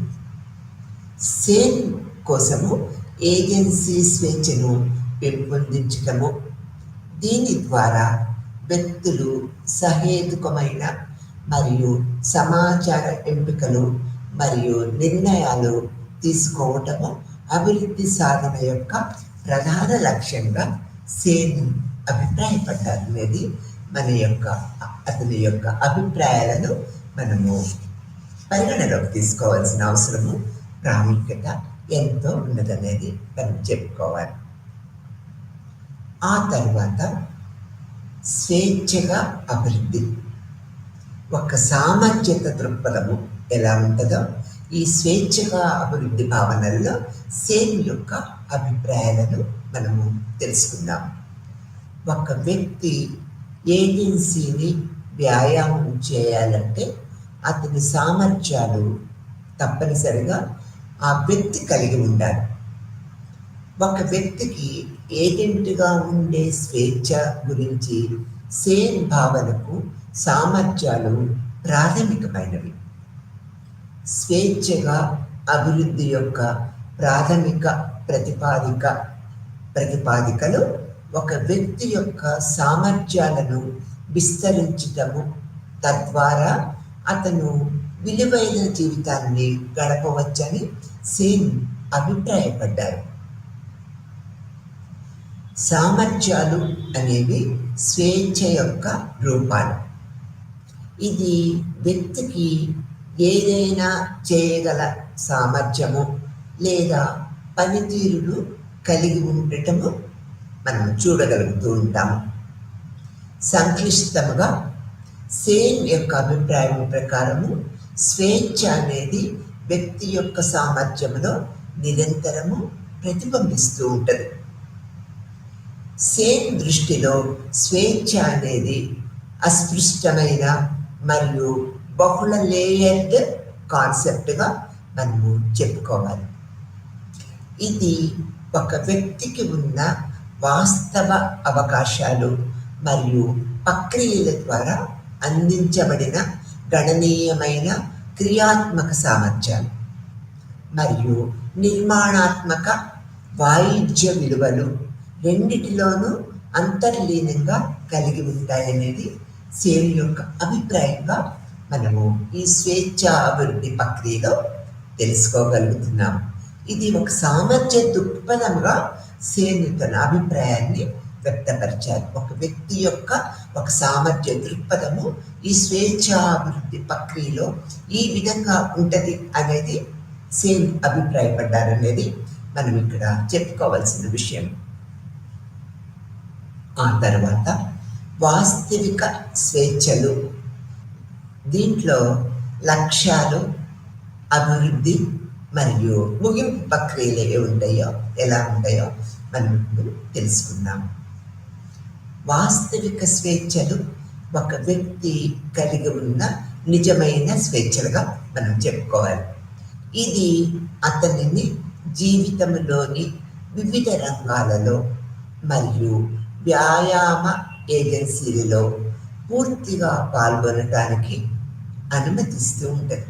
దీని ద్వారా వ్యక్తి అన్ని ప్రక్రియలలో పాల్గొనడానికి స్వేచ్ఛను కలిగి ఉంటాడనేది ఇక్కడ భావన. జీవన నాణ్యతకు సంబంధించి అరిస్టాటిల్ యొక్క అభివృద్ధి మరియు సామర్థ్యము మరియు అవసరాలు మరియు జీవన పరిస్థితులపై ఆడమ్ స్మిత్ అనే ఒక సామాజిక శాస్త్రవేత్త కూడా విశ్లేషణ నుంచి సేన్ గణనీయమైన స్వేచ్ఛ గురించి తన అవగాహనను పొందారు. ఈయన ఆడమ్ స్మిత్ మళ్ళీ అరిస్టాటిల్ యొక్క అభిప్రాయాలను ఏకీభవించి వారి నుంచి కూడా స్వేచ్ఛా ప్రక్రియ పద్ధతులను తెలుసుకున్నారనేది ఇక్కడ భావనగా మనం చెప్పుకోవచ్చు.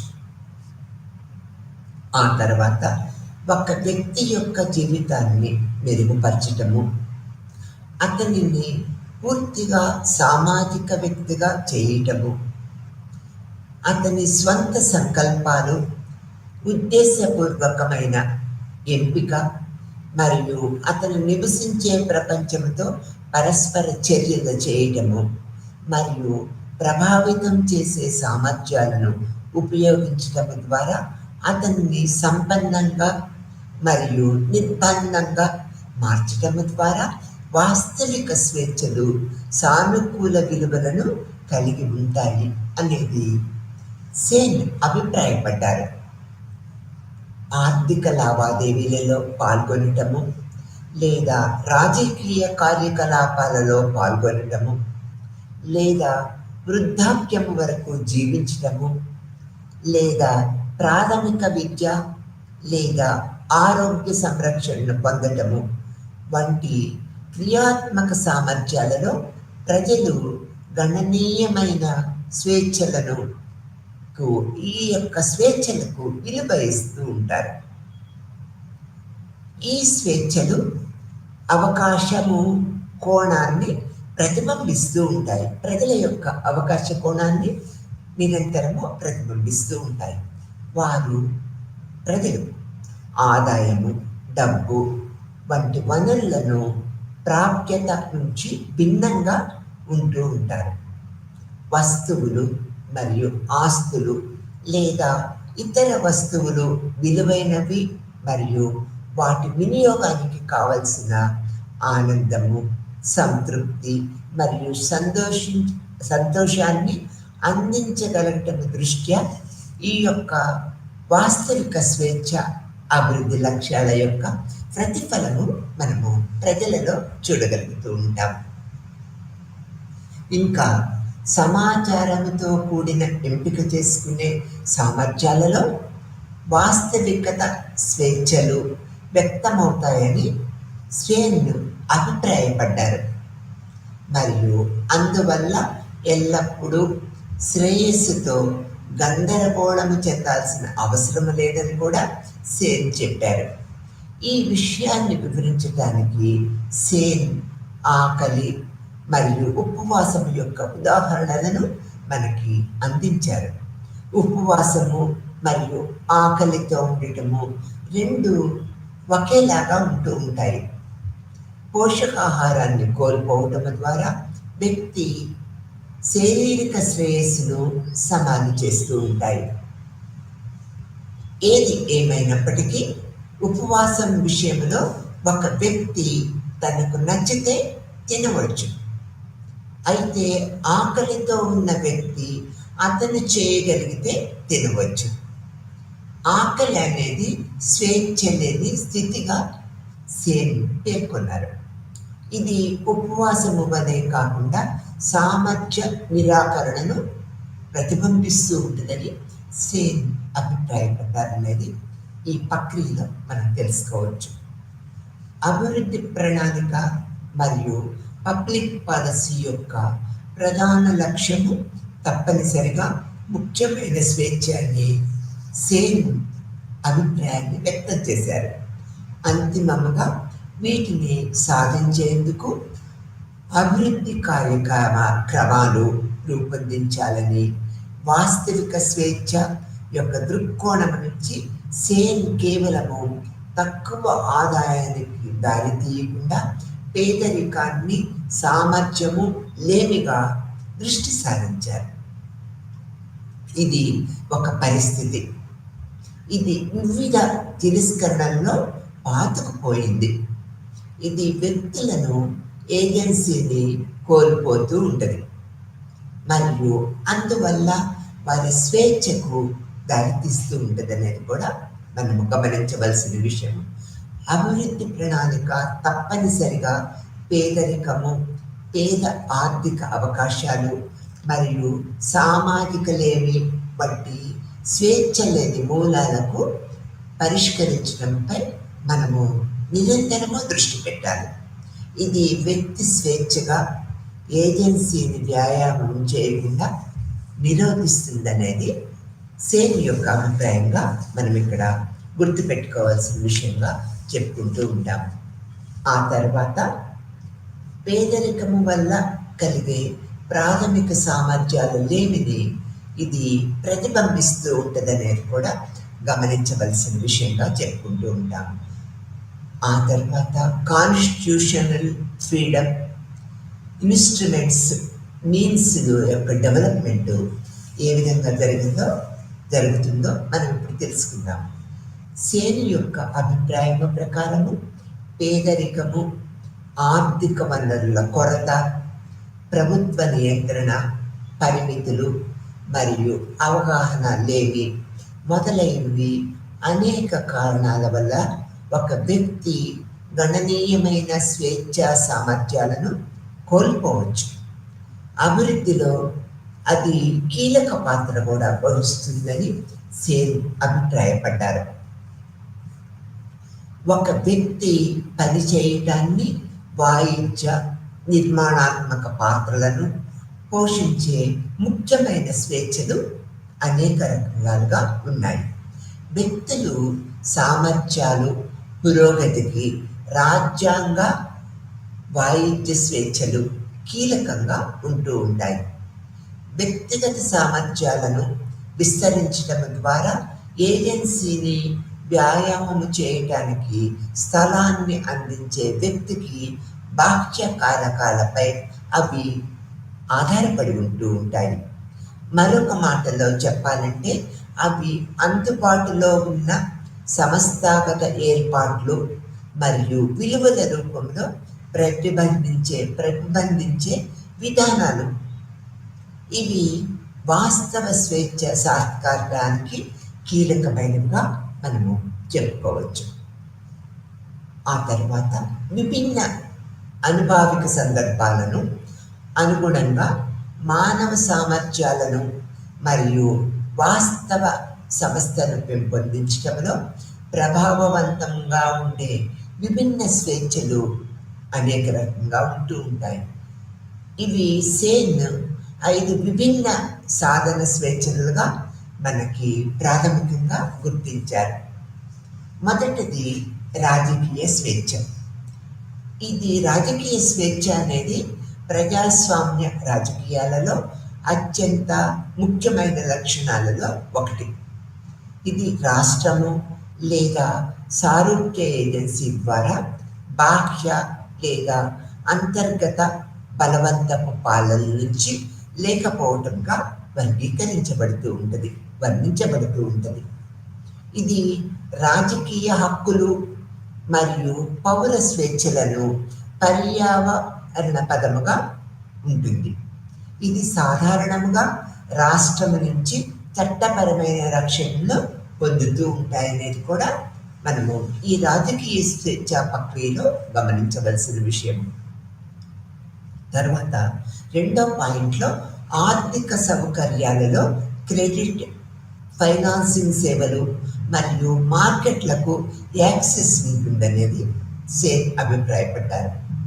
మూడో పాయింట్కి వచ్చేటప్పటికి ఆరోగ్య సంరక్షణ, విద్య మరియు సామాజిక సేవలతో సహా సామాజిక అవకాశాలు కలిగి ఉంటాయనేది అభిప్రాయపడ్డారు.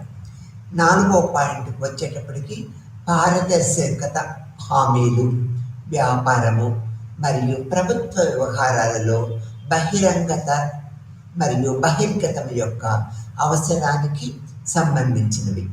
ఇవి అవినీతి నిరోధించడానికి, ఆర్థిక బాధ్యతారాహిత్యము మరియు న్యాయము పరిచయం చేయడానికి కీలకమైనవిగా మనకి మార్గాన్ని చూపుతూ ఉంటాయి.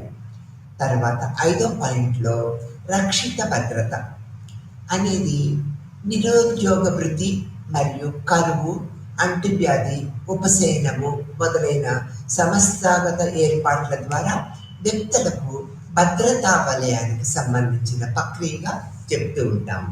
ఈ సేను ఈ 5 విభిన్న సాధన స్వేచ్ఛలను ప్రాథమికంగా గుర్తించి అధిక ప్రాధాన్యత ఇచ్చారనేది కూడా మనము ఇక్కడ చెప్పుకోవచ్చు. సేన్ సాధనల స్వేచ్ఛ యొక్క పరిపూర్ణత మరియు పరస్పర అనుసంధానపై దృష్టి సారించారు. విలక్షణమైన స్వేచ్ఛను ఒకదానితో ఒకటి విడిపెట్టి వాటి ఉమ్మడి ప్రాముఖ్యతను బలపరిచే అనుభావిక అనుసంధానాలను అభివృద్ధి ప్రణాళిక గమనించాలని ఆయన పేర్కొన్నారు. దీనివల్ల వాస్తవిక స్వేచ్ఛల విస్తరణ, ఉద్దేశించిన ప్రోగ్రామిటీ జోక్యాలు, ఆర్థిక, సామాజిక మరియు రాజకీయ అనే వివిధ రకాల సాధనాల స్వేచ్ఛలను ఏకీకృతం చేయడం ద్వారా సమగ్ర విధానాన్ని అవలంబించాలని, వ్యక్తిగత సామర్థ్యాల విస్తరణలో ప్రభుత్వము, రాజకీయ పార్టీలు, మార్కెట్ మరియు సంబంధిత సంస్థలు మరియు పౌర సామాజిక సంస్థలు వంటి వివిధ సంస్థలు పోషించే కీలకమైన మరియు పరిపూరకమైన పాత్రలను ఇది కేంద్ర దశకు తీసుకువస్తుందని సేన్ అభిప్రాయపడ్డారని మనం చెప్పుకోవచ్చు అన్నమాట. తర్వాత అర్హతలు ఎలా ఉండాలనేది కూడా ఇప్పుడు మనము తెలుసుకుందాం.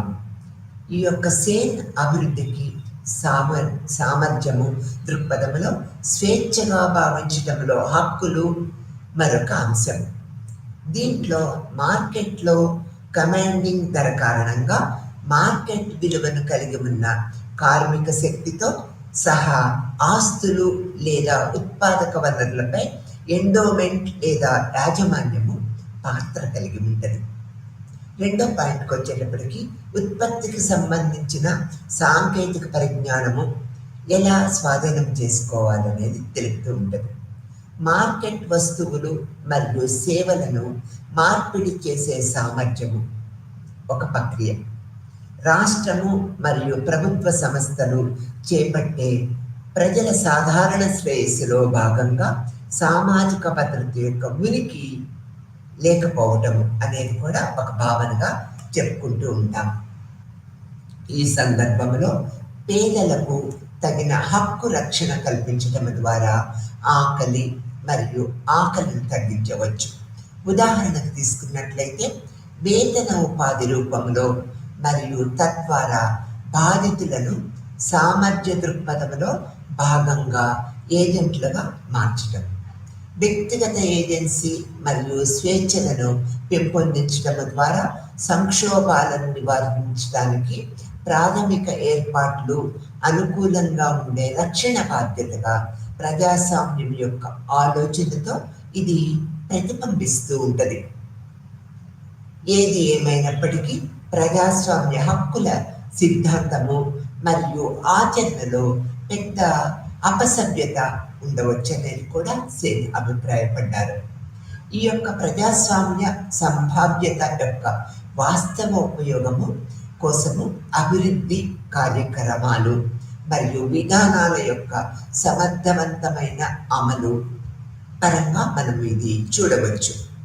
ఇది రాజకీయ ఏర్పాట్ల అభ్యాసము మరియు శక్తిపై ఆధారపడి ఉంటుంది. పార్టీ రాజకీయాలు అలాగే ప్రబలంగా ఉన్న విలువలు మరియు నైతిక వాదనలు భారతదేశము మరియు బంగ్లాదేశ్ వంటి దేశాలలో లింగ అసమానతలు కొనసాగడము, సామర్థ్యము మరియు అర్హత దానము లేని మహిళల్లో స్పష్టంగా ఇది కనిపిస్తూ ఉన్నది. అధికారులు సమర్థవంతంగా అమలు చేయటంలో వైఫల్యాన్ని ఇది పునరుద్ఘాటిస్తూ ఉంటుంది అనేది చెప్పుకోవచ్చు. సేన్ అరిస్టాటిల్ యొక్క భావాలు మరియు ఆడమ్ స్మిత్ యొక్క విశ్లేషణ నుంచి వాస్తవిక స్వేచ్ఛ గురించి తన అవగాహనని విస్తృతంగా చెప్పారనేది మనము చెప్పుకోవచ్చు అన్నమాట. ఈ యొక్క సేన్ కోసము అభివృద్ధి సాధన యొక్క విస్తృత లక్ష్యము. సేన్ దృష్టిలో స్వేచ్ఛ అనేది అస్పృష్టమైన మరియు బహుళ పరల భావన రెండింటికి అంతర్లానంగా ఉంటుందనేది అభిప్రాయపడ్డారు. ప్రాథమికంగా వైద్య స్వేచ్ఛల యొక్క విభిన్న రకాలను గుర్తించాలని సేన్ అభిప్రాయపడ్డారు. సేన్ హక్కును ఇలా చూస్తూ ఉన్నారనేది ఈ భావన ప్రక్రియలో మనకు తెలుస్తూ ఉంటుంది. తర్వాత సామర్థ్యము, హక్కు మరియు శ్రేయస్సు ఒక క్రమబద్ధమైన పఠనంగా ఎలా ఉంటుందో మనం ఇప్పుడు తెలుసుకుందాం. అమర్త్య సేన్ యొక్క సామర్థ్య దృక్పథము మహిళల శ్రేయస్సు మరియు లింగ అసమానతలను అంచనా వేయడానికి ఒక ముఖ్యమైన ఆధారాన్ని మనకిది అందిస్తూ ఉంటుంది. ఆరోగ్య సంరక్షణ, పౌష్టిక ఆహార అవసరాలు మరియు విద్య యొక్క లేమిలలో ప్రతిబంధించే మహిళలు అర్హత నిరాకరణ మరియు వారి ఏజెన్సీ లేకపోవటము, ప్రబలమైన విలువలు మరియు లింగ భేదాత్మక నిబంధనల యొక్క ఫలితంగా సేన్ అభిప్రాయపడ్డారు. మరణాలకు లొంగిపోయి తప్పిపోయిన మహిళల విషయంలో ఆసియాలోని పేద దేశాలలో ఇటువంటి లేములు మరియు నిర్లక్ష్యం యొక్క భయంకరమైన చిక్కులు స్పష్టంగా మనకి కనిపిస్తూ ఉంటాయని సేన్ అభిప్రాయపడ్డారు. పేద దేశాల ప్రతికూల లింగ నిష్పత్తి గురించి ఆయన నిరంతరము మాట్లాడుతూ ఉన్నారు. ఇక్కడ దీర్ఘాయువు పరంగా మహిళలు సాపేక్షక జీవన ప్రయోజనము, సామర్థ్యము మరియు అర్హత యొక్క తీవ్రమైన వైఫల్యాల ద్వారా అధిగమించబడుతుందని సేన్ అభిప్రాయపడ్డారు. పోషకాహారము మరియు ఆరోగ్యం సంరక్షణ వంటి శ్రేయస్సుల్లో ఎక్కువ వాటాను అందిస్తూ ఉంటాయి. సంతానోత్పత్తి, శిశు మరణాలు మరియు బాలికల పాఠశాల డ్రాప్అవుట్స్ రేట్లు మొదలైన వాటిలో తగ్గింపు వంటి ఇతర సామర్థ్య సూచికలపై మహిళా ఏజెన్సీలు చెప్పుకోదగ్గ చిక్కులు ఉండే అవకాశం ఉందని సేన్ అభిప్రాయపడ్డారు. మహిళలకు అర్హతలు మరియు ఏజెన్సీల ప్రాప్యత సామాజిక శ్రేయస్సు మరియు అభివృద్ధిని ప్రోత్సహించడంలో సేన్ ముఖ్యమైన పాత్ర పోషిస్తుంది అనేది తన అభిప్రాయాలలో తెలియపరిచారు అనేది మనం ఇక్కడ చెప్పుకోవచ్చు. తరువాత మూల్యాంకనము మరియు మూల్యాంకనము అభివృద్ధిని సమీకరించటంలో సేన్ దృక్పథము ఎలా ఉందంటే, అభివృద్ధి స్వాతంత్రము ముందు సూచించిన విధముగా అభివృద్ధిని అంచనా వేయటము మరియు అంచనా వేయటానికి ప్రామాణిక ఆర్థిక ఫ్రేమ్వర్క్లను ప్రత్యామ్నాయంగా అందిస్తూ ఉంటాయి. ఇవి మానవ సామర్థ్యము మరియు అది అందించే స్వేచ్ఛల గురించి బహుళ అంశాల యొక్క క్రమబద్ధమైన పరిశీలనను నిరంతరము కలిగి ఉంటుంది అనేది అభిప్రాయపడ్డారు. ఇది సామాజిక అభివృద్ధి, సాధికారిత, బాధ్యత మరియు అభివృద్ధిని మూల్యాంకనం చేయటానికి మరియు అంచనా వేయటానికి కేంద్రముగా ఉన్న సమాచార చర్య వంటి గుణాత్మక ప్రమాణాలపై దృష్టిని కేంద్రీకరించాలని సేన్ అభిప్రాయపడ్డారు. దాని విస్తృత ఫ్రేమ్వర్క్ ఒక నమూనా మార్పును అందించింది. ఇది జిఎన్పి మరియు జిడిపి యొక్క వంటి సాంప్రదాయ ఏకాంత ఆదాయ సంబంధిత ఆర్థిక సూచికలను అంచనా వేయటానికి బదులుగా మానవ అభివృద్ధిని సంగ్రహించడానికి వివిధ వాల్యుయేషన్ ఇండెక్స్లను రూపొందించడానికి వీలు కల్పిస్తూ ఉన్నదనేది సేన్ అభిప్రాయపడ్డారు. అభివృద్ధి మూల్యాంకనములో మార్పు 1990లో అమలులోకి వచ్చింది. యునైటెడ్ నేషన్స్ మానవ అభివృద్ధి నివేదిక మానవ స్వేచ్ఛ మరియు సామర్థ్యం గురించి సేన్ యొక్క దృక్కోణాన్ని ఇది ఎంతో ప్రతిబింబిస్తూ ఉంటుంది. ప్రజలు జీవించడానికి అనుకూలమైన వాతావరణాన్ని సృష్టించడము అభివృద్ధి యొక్క ప్రాథమిక లక్ష్యాన్ని ఇది వివరించింది అని చెప్పుకోవచ్చు. ఫలితముగా మానవాభివృద్ధి సూచిక HDI పంపిణీ సున్నితమైన కొలతగా ఈ యొక్క మహబూబ్ ఉల్ హక్ రూపొందించారు. సేన్ మరియు ఇతరులతో కలిసి UNDP నియమించబడిన UNDP ద్వారా ప్రపంచ మానవ అభివృద్ధిని విమర్శిస్తూనే కొనసాగుతున్న అసమానత, సామర్థ్యలేమి మరియు పేదరికముపై వెలుగునిస్తుంది అని చెప్పారు. జిఎన్పి మరియు జిడిపి పరంగా కనిపించే వృద్ధి రేట్ల స్థాయి లింగ సంబంధిత అభివృద్ధి సూచిక GDI లింగ సాధికారిత కొలత, GEM లింగ అసమానతల సూచిక, GII మరియు అసమానత సర్దుబాటు చేయబడిన మానవత్వము వంటి అభివృద్ధిని సంగ్రహించటానికి అనేక ఇతర గుణాత్మక మరియు సామర్థ్య ఆధారిత కొలత ప్రమాణాలను రూపొందించడంలో సేన్ దృక్పథము ప్రభావవంతమైన పాత్రను పోషించింది అని మనము చెప్పక తప్పదన్నమాట. ఇది ప్రపంచ దేశాలను కూడా సేన్ యొక్క అభిప్రాయ పద్ధతులను ఆకర్షించింది అని మనం చెప్పుకోవాల్సిన విషయం. ఈ యూనిట్లో మనము అమర్త్య సేన్ యొక్క అభివృద్ధిని స్వేచ్ఛగా సిద్ధాంతీకరించటము గురించి అనేక కోణాల్లో వివరించాము. స్వేచ్ఛగా అభివృద్ధి అనేది ఏజెంట్ ఆధారిత దృక్పథము, వ్యక్తిగత సామర్థ్యము మరియు అర్హతలపై దృష్టి సారిస్తూ ఉంటుంది. స్వేచ్ఛ కేంద్రీకృత విధానము అభివృద్ధికి గుణాత్మకమైన అవగాహనను నిరంతరము అందిస్తూ ఉంటుంది. ఇది ఆర్థిక శాస్త్రము యొక్క పరిధిని దాటి అభివృద్ధిని సామాజిక చరరాశిగా వీక్షించడానికి మనకి అనుమతిస్తూ ఉంటుంది. స్వాతంత్రము అనేక రూపాలలో దృష్టాంతరమైన సామర్థ్యాలు మరియు సాధనల విలువల పరంగా మేనిఫెస్ట్ అభివృద్ధి కోసము ఫలితాలు మరియు సాధనాలను వివరించబడింది. స్వేచ్ఛగా అభివృద్ధి అనేది మహిళల శ్రేయస్సు మరియు అభివృద్ధిపై దృష్టి పెట్టడానికి గణనీయమైన ఒత్తిడిని ఇది అందిస్తూ ఉంటుంది.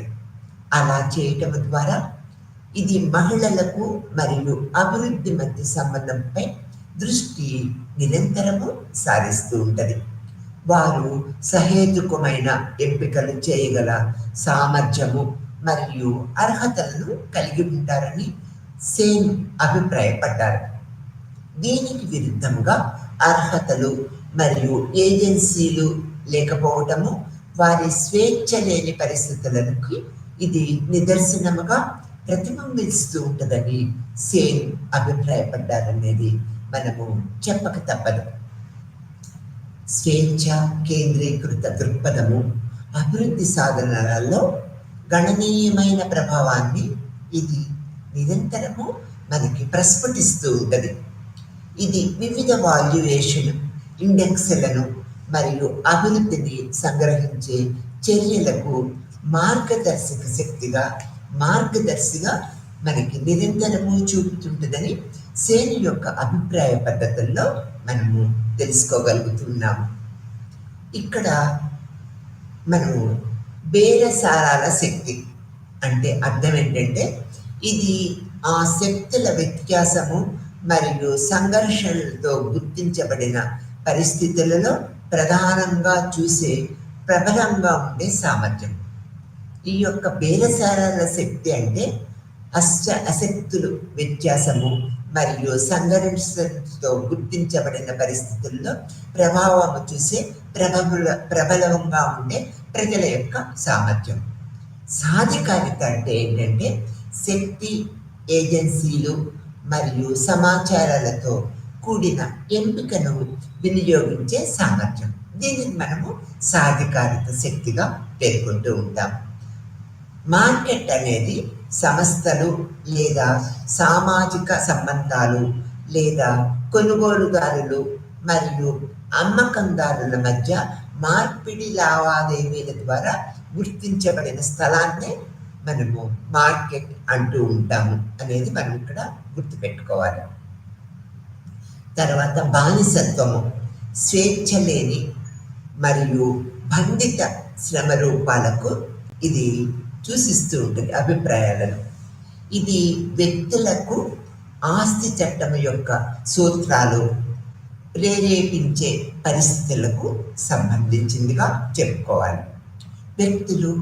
ఇతర వ్యక్తులు స్వంతము చేసుకోవటానికి, కొనుగోలు చేయటానికి మరియు విక్రయించడానికి ఇది అనుమతిస్తూ ఉంటుంది అనేది కూడా ఇది గుర్తించుకోవాల్సిన విషయము. తర్వాత అమర్త్య సేన్ అభివృద్ధిని స్వేచ్ఛగా భావించడం అనేది అభివృద్ధికి సంబంధించిన సాంప్రదాయ అవగాహనలకు ఇది విరుద్ధంగా ఉన్నదనేది అనేక మంది ఆర్థిక పండితులు మనకి తెలియపరిచారు. ఆర్థిక వృద్ధి శ్రేయస్సుకు పర్యావపదంగా రాజకీయ భాగస్వామ్య స్వేచ్ఛ మరియు భిన్నాభిప్రాయాలు లేదా ప్రాథమిక విద్య లేదా ఆరోగ్య సంరక్షణకు పొంది అవకాశాల వంటి రాజకీయ లేదా సాంఘిక స్వేచ్ఛల వంటి వ్యక్తుల యొక్క స్థూలమైన స్వేచ్ఛ విస్తరించే పరంగా అభివృద్ధిని విశ్లేషించడానికి ఇది మనకి దృష్టి సారిస్తూ ఉంటుంది నిరంతరం. ఆ తర్వాత అభివృద్ధి అనేది ఆర్థిక వృద్ధి మరియు శ్రేయస్సుకు మించినది అని రుజువు చేయటానికి 2 ఉదాహరణలు మనము పరిగణలోకి తీసుకోవాలి. దక్షిణాఫ్రికా లేదా నమీబియా లేదా బ్రెజిల్ ప్రజలు తలసరి జిఎన్పి పరంగా శ్రీలంక లేదా చైనా లేదా భారతదేశంలోని కేరళ రాష్ట్ర పౌరుల కంటే చాలా ధనవంతులు, కానీ తరువాత వారి కంటే చాలా ఎక్కువ ఆయుర్దాన్ని కూడా జీవిత కాలాన్ని కూడా కలిగి ఉంటారు. ప్రస్తుతము అనేక అభివృద్ధి చెందుతున్న దేశాలు బాగా స్థిరపడిన మార్కెట్ ఆర్థిక వ్యవస్థను కలిగి ఉండవచ్చు. అయితే అవి స్వేచ్ఛ బ్యాండెడ్ లేబర్ను కలిగి ఉన్నాయి. బానిసత్వాన్ని అంతం చేయటానికి అంతరిక్షాన్ని ముందు అమెరికాలో ఉన్నట్లుగా బహిరంగ లేబర్ మార్కెట్కు ప్రాప్యత నిరాకరించబడిందనేది కూడా మనం ఇక్కడ గుర్తుపెట్టుకోవాల్సిన విషయం. సేన్ ఇంటి లోపల మరియు సమాజం రెండింటిలో ఈ యొక్క వారి బేరసారాల శక్తిపై సానుకూల ప్రభావం కలిగి ఉండటంలో మహిళల ఏజెన్సీలు మరియు ఆర్థిక అర్హతలపై దృష్టి సారిస్తూ ఉంటుంది అనేది మనం గుర్తుపెట్టుకోవాలి. స్త్రీల హక్కులు, ఆమె ఇంటి వెలుపల జీవించగల సామర్థ్యము వంటి బేరసారాలు శక్తి లేదా ఇంటి లోపల నిర్ణయాధికార సమస్యలతో గణనీయంగా అనుసాదించబడి ఉన్నాయనేది కూడా ఈ ప్రక్రియా పద్ధతుల్లో మనం గ్రహించవలసిన విషయం. అభివృద్ధి మరియు స్వేచ్ఛపై సేన్ యొక్క అవగాహన ప్రతిబింబించే వాల్యుయేషన్ ఇండెక్స్లు మరియు కొలతల పేర్లను జాబితా మనకి ప్రముఖ పాత్ర వహిస్తూ ఉంటుంది. హ్యూమన్ డెవలప్మెంట్ ఇండెక్స్ ఆర్థికవేత్త మహబూబకర్ బులక్ రూపొందించిన పంపిణీ సున్నితత్వము, కొలత, జిఎన్పి, జిడిపి యొక్క పరమైన ఆర్థిక పద్ధతులన్నీ కూడా ఈ లెసన్ ద్వారా మనం తెలుసుకున్నాం. నమస్తే.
নমস্কাৰ ছাত্ৰ ছাত্ৰীসকল, আজি মই তোমালোকক পঢ়াম national institute for transforming India, যাক নীতি আয়োগ বুলি এতিয়া জনা হয়।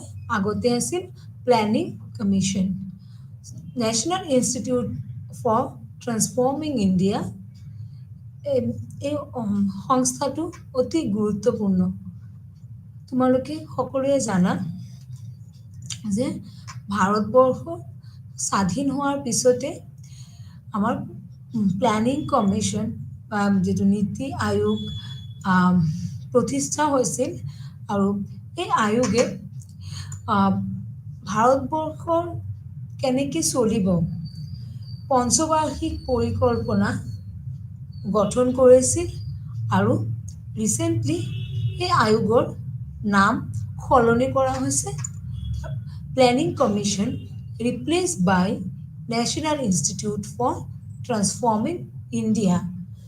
ভাৰতবৰ্ষক পৰিৱৰ্তন কৰাৰ বাবে এটা সংস্থা বুলি আমাৰ প্ৰধানমন্ত্ৰী নৰেন্দ্ৰ মোদী ডাঙৰীয়া তেওঁ নামকৰণ কৰে। আৰু তোমালোকে সকলোৱে জানা প্লেনিং কমিশ্যনৰ লিগেচি বহুত ভাৰতবৰ্ষ স্বাধীন হোৱাৰ পিছতে 1950 পৰাই চলি আহিছে। এণ্ড এই নীতি আয়োগ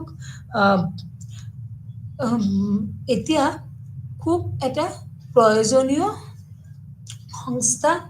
সেইকাৰণে নীতি আয়োগ এইকাৰণে খুব প্ৰয়োজনীয় এটা সংস্থা, কিয়নো নীতি আয়োগৰ ওপৰত ভিত্তি কৰি আমাৰ যিমান প্ৰজেক্ট আছে, পলিচিজ আছে, ডেভেলপমেণ্ট ৰিলেটেড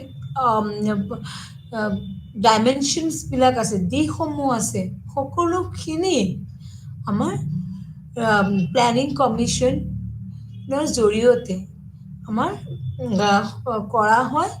আৰু ভাৰতবৰ্ষ এতিয়া ডেভেলপিং নেশ্যন, উন্নয়ন কৰি আছে। ফৰ এ নেশ্যন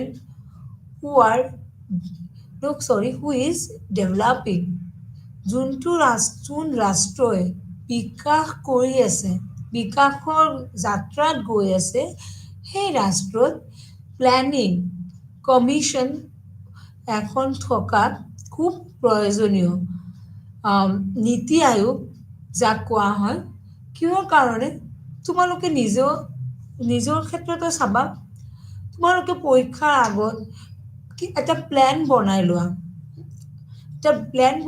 যে এইখিনি পঢ়া হ'ব, এইখিনি এতিয়া পঢ়িম, সেইখিনি এতিয়া পঢ়িম, তাৰপিছত গোটেইখিনি আমি পিছত ৰিভাইজ কৰিম। এটা প্লেন বনাই লোৱা হয়। অকল পঢ়াৰ ক্ষেত্ৰত নহয়, জীৱনৰ প্ৰত্যেক ক্ষেত্ৰত মানুহে যদি ছাকচেছ সেইটো লক্ষ্যত উপনীত হ'ব বিচাৰে, প্লেন নহ'লে কেতিয়াও নহয়। সেইকাৰণে ভাৰত চৰকাৰে বিভিন্ন ধৰণৰ, সেইখিনি মই আহিম, বিভিন্ন ধৰণৰ বিকাশৰ লগত জড়িত আঁচনি গ্ৰহণ কৰিছে। কাৰ কাৰণে? জনসাধাৰণৰ কাৰণে। আৰু যে আমি এইখিনি বস্তু 5 বছৰৰ মাজত শেষ কৰিম, এইটো আমাৰ পলিচি, সেইটো আমাৰ এইমছ, অবজেক্টিভ চৰকাৰে ৰাখে। কাৰণ তেতিয়াই কি হ'ব, এটা পলিচি কোৱা, এটা প্লান যিটো গভৰ্ণমেণ্টে কৰে মানুহৰ নাগৰিকৰ ভালৰ বাবে, সেইখিনি তেতিয়াই ছাকচেছ হয়। চ' ভাৰতত যিটো আয়োগ আছে, national institution for transforming union public service কমিশ্যনে নিৰ্বাচন কৰে। আৰু অবজেক্টিভ যদি আমি চাওঁ, এই ইউনিটসমূহ পঢ়িলে, মই আজি তোমালোকক national institute for transforming India পঢ়াম, তাৰপিছত তোমালোকক মই পঢ়াম ইলেকশ্যন কমিশ্যন, বিভিন্ন ধৰণৰ কমিশ্যনকেইটা তোমালোকক পঢ়াই যাম মই। চ' সেইকাৰণে আমি যে কমিশ্যনবিলাক পঢ়িম, এই কমিশ্যনসমূহ পঢ়াৰ পিছত আমাৰ কি লাভ হ'ব, এই ইউনিটবোৰৰ মাজেৰে যোৱাৰ পিছত আমি কি শিকিবলৈ সক্ষম হ'ম, যেনেকুৱা নেশ্যনেল ইনষ্টিটিউট ফৰ ট্ৰান্সফৰ্মিং ইণ্ডিয়াৰ 7টা স্তম্ভ থাকিব, ইউনিয়ন পাব্লিক ছাৰ্ভিচ কমিশ্যন পঢ়িম, তাৰ কাৰ্যকলাপ পঢ়িম, আধুনিকৰণৰ দিশত নিৰ্বাচন আয়োগৰ পদক্ষেপসমূহৰ ওপৰত আলোচনা কৰিম, বিত্ত আয়োগৰ কাম কৰাৰ প্ৰক্ৰিয়া আৰু কাৰ্যকলাপবোৰ বৰ্ণনা কৰিম, কেন্দ্ৰীয় সতৰ্কতা আয়োগৰ ভূমিকা আলোচনা কৰিম, দুয়োটা প্ৰাসংগিক সংস্কাৰ আয়োগৰ প্ৰতিবেদন আমি আলোচনা কৰিম। আমাৰ যিটো এতিয়া ইউনিট আছে, আজি মই পঢ়াম তোমালোকক national institute for transforming India, যিটো প্লানিং কমিশ্যন বুলি কোৱা হয়।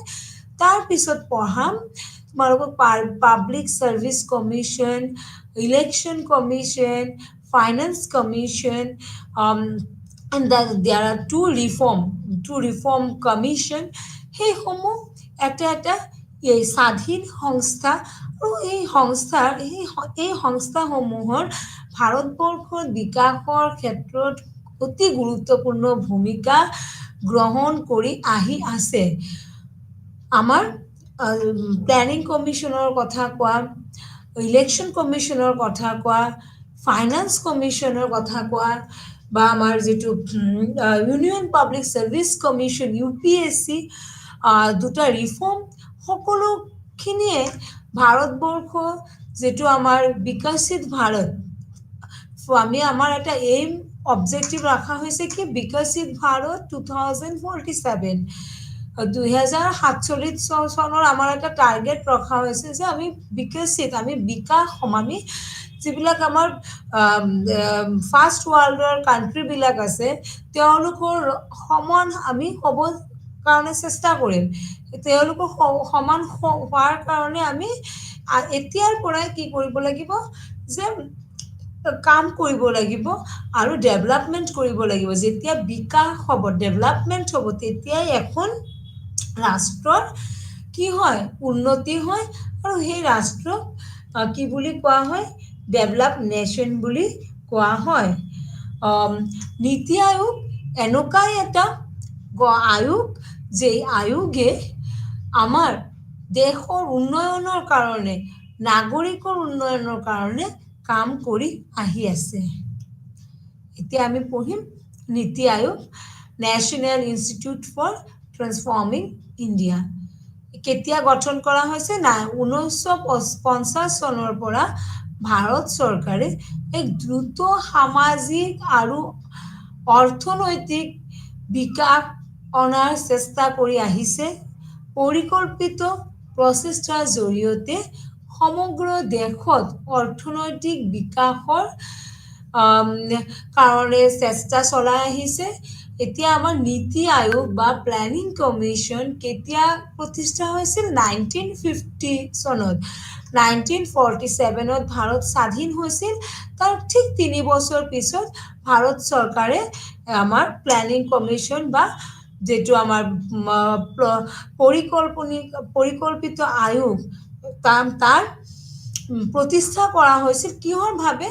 ভাৰতৰ সামাজিক, আমাৰ সমাজ ব্যৱস্থা, তোমালোকে জানা যে এতিয়া আমাৰ সমাজ ব্যৱস্থা বহুত পিছপৰা, বা আমাৰ অৰ্থনৈতিক ব্যৱস্থা বহুত পিছপৰা, যাৰ বাবে আমাৰ এখন ৰাষ্ট্ৰ কেতিয়া বিকাশ হ'ব? যেতিয়া সেই ৰাষ্ট্ৰৰ সমাজৰ বিকাশ হ'ব, সেই ৰাষ্ট্ৰৰ অৰ্থনৈতিৰ উন্নতি হ'ব। অৰ্থনীতিৰ লগত সামাজিক সম্পৰ্ক ওতঃপ্ৰোতভাৱে জড়িত। কিহৰ কাৰণে? এখন সমাজ বিকাশ হ'ব, এখন সমাজ পৰিৱৰ্তন হ'ব। কেনেকে? যেতিয়া সেই সমাজৰ অৰ্থনৈতিক বিকাশ হ'ব। অৰ্থনৈতিক বিকাশ হোৱাৰ লগে লগে কি হ'ব? সমাজৰ পৰা দৰিদ্ৰতা দূৰ হ'ব, সমাজৰ পৰা নিৰক্ষৰতা দূৰ হ'ব, সমাজৰ পৰা অন্ধবিশ্বাসসমূহ দূৰ হ'ব, নিবনুৱা সমস্যা দূৰ হ'ব, সমাজৰ যিবিলাক আমি ক্ৰাইম বুলি কৈ থাকোঁ, যিবিলাক বেয়া কাম, সেই কামবিলাক দূৰ হ'ব। বহুত আমাৰ যিবিলাক মানুহবিলাকে বহুত বিভিন্ন ধৰণৰ অসামাজিক কামত লিপ্ত হৈ যায়, সেই কামসমূহৰ পৰা মানুহ কি হ'ব? দূৰত আহিব। সেইকাৰণে ভাৰত চৰকাৰে পৰিকল্পিত এখন পৰিকল্পনা এখন বনাইছে যে অৰ্থনৈতিক বিকাশৰ কাৰণে specially for economic development why Western nations are so much developed compared to third world countries because they are developed in their economy তেওঁলোকে নিজৰ অৰ্থনৈতিক কি কৰিছে বিকাশ সাধন কৰিছে যেতিয়া এখন ৰাষ্ট্ৰই অৰ্থনৈতিক বিকাশ সাধন কৰিব তেতিয়া সেই ৰাষ্ট্ৰ অটোমেটিক্যালি তেওঁলোকে বিকাশ সাধন কৰিব সামাজিক ক্ষেত্ৰত তাৰপিছত শিক্ষাৰ ক্ষেত্ৰত প্ৰযুক্তিবিদ্যাৰ ক্ষেত্ৰত স্বাস্থ্যৰ ক্ষেত্ৰত সকলো ক্ষেত্ৰত বিকাশ সাধন হৈ যায় সেই কামটো আমাৰ সম্পাদন কৰিবলৈ প্ৰতিষ্ঠানটো আছিল পৰিকল্পনা আয়োগ যেটো আছিল 1950 চনত আৰম্ভ কৰা হৈছিল আৰু 2014 চনৰ শেষলৈ কাম কৰি আছিল আৰু 2014 চনৰ পিছত 2015 চনৰ 1 জানুৱাৰী এই আয়োগৰ নাম পৰিৱৰ্তন কৰা হ'ল তাৰ নাম দিয়া হ'ল পৰিকল্পনা আয়োগ ৰাষ্ট্ৰীয় প্ৰতিষ্ঠান পৰিকল্পনা আয়োগক ৰাষ্ট্ৰীয় প্ৰতিষ্ঠানৰ দ্বাৰা প্ৰতিষ্ঠিত কৰা হৈছিল আৰু NITI নামেৰে জনাজাত ভাৰতক পৰিৱৰ্তন কৰিলে যে national institute of transforming India এই প্ল্যানিং কমিশনৰ নাম কেতিয়া চেঞ্জ হ'ল 2015 চনৰ 1 জানুৱাৰী তাৰ আগলৈকে আমাৰ প্ল্যানিং কমিশন বুলি আমি গম পাইছিলো প্ল্যানিং কমিশন বুলি এই আয়োগটোৰ নাম আছিল আৰু এই planning commission replace by the National Institute for Transforming India okay planning কমিশনৰ নাম এতিয়া হলনি হৈ হ'ল কি National Institute for Transforming India এতিয়া তাৰ ৰচনা আমি পঢ়িব লাগিব ৰচনা মানে প্ল্যানিং কমিশনৰ গঠন আৰু কোন থাকে প্ল্যানিং কমিশনৰ চেয়ারম্যান কোন থাকে তাৰপিছত প্ল্যানিং কমিশনৰ অধ্যক্ষ ভাৰতৰ প্ৰধানমন্ত্ৰী chairman of the national institute for transforming India অধ্যক্ষ হ'ব ভাৰতৰ প্ৰধানমন্ত্ৰী এতিয়া আমাৰ বৰ্তমান প্ৰধানমন্ত্ৰী হ'ল আমাৰ নৰেন্দ্ৰ মোদী আৰু নৰেন্দ্ৰ মোদী হ'ল তাৰ অধ্যক্ষ আৰু এজন উপাধ্যক্ষ থাকে তাতে chairman and another person vice chairman থাকে নীতি আয়োগৰ প্ৰধানমন্ত্ৰীৰ দ্বাৰা নিযুক্ত হয় বৰ্তমান Shri Suman Bery from 2020 to present is the current vice chairman of the Niti Ayog. Sri Sumon Berry hol etia bortoman upadhyaksh amar National Institute for Transforming India. Okay? Aru সকলো ৰাজ্যৰ মুখ্যমন্ত্ৰী আৰু কেন্দ্ৰীয় শাসিত অঞ্চলৰ ৰাজ্যপালসকল তাৰ সদস্য থাকে প্ল্যানিং কমিশনৰ আৰু নিৰ্দিষ্ট সমস্যা বা আকস্মিক পৰিস্থিতিৰ সমাধানৰ বাবে গঠন কৰা আঞ্চলিক পৰিষদসমূহৰ একাধিক ৰাজ্য বা অঞ্চল প্ৰভাৱিত কৰা এইবোৰ নিৰ্ধাৰিত এটাৰ বাবে গঠন কৰা হয় কাৰ্যকাল আঞ্চলিক পৰিষদসমূহৰ অধ্যক্ষতা কৰে প্ৰধানমন্ত্ৰী আৰু সংশ্লিষ্ট ৰাজ্যসমূহৰ মুখ্যমন্ত্ৰী আৰু উপৰাজ্যপালসকলক অন্তৰ্ভুক্ত কৰে আৰু সম্পূৰ্ণ সময়ৰ সদস্যসমূহ থাকে আংশিক তেওঁলোকে হ'ল একদম সম্পূৰ্ণ সময়ৰ তেওঁলোকে সদস্য থাকে আৰু কিছুমান সদস্য পার্মানেন্ট নহয় নন পার্মানেন্ট হিসাবে নিযুক্তি দিয়া হয় যেনেকা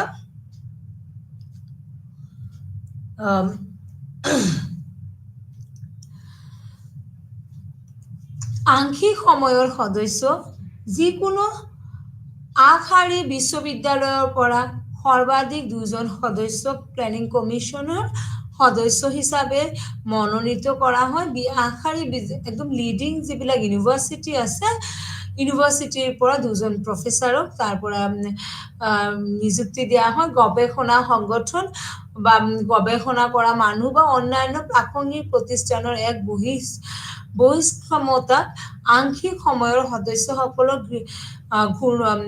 ঘূৰ্ণনৰ ভিত্তিত নিযুক্তি দিয়া হয় পদস্থ সদস্য কেন্দ্ৰীয় পৰিষদৰ সৰ্বাধিক 4জন সদস্য প্ৰধানমন্ত্ৰীয়ে মনোনীত কৰে 4 মেম্বাৰ ফ্ৰম চেন্ট্ৰেল গভৰ্ণমেণ্ট মুখ্য কাৰ্যবাহী বিষয়া এক নিৰ্দিষ্ট কাৰ্যকালৰ বাবে প্ৰধানমন্ত্ৰী নিযুক্তি দিয়ে আৰু ভাৰত চৰকাৰে সচিবৰ সমান্তৰালভাৱে পদবীকৈ নিযুক্তি দিয়ে প্ৰাসংগিক ডমেইন জ্ঞান থকা বিশেষজ্ঞ আৰু অনুশীলনকাৰী যেনে বিশেষ ইহঁতে তাৰ পৰা কি হয় নিযুক্তি দিয়া হয় প্লেনিং কমিশনক নিযুক্তি দিয়া হয় সেইখিনি হ'ল প্লেনিং কমিশনৰ গঠন যে কোন কোন প্লেনিং কমিশনত থাকিব এতিয়া আমি পঢ়িম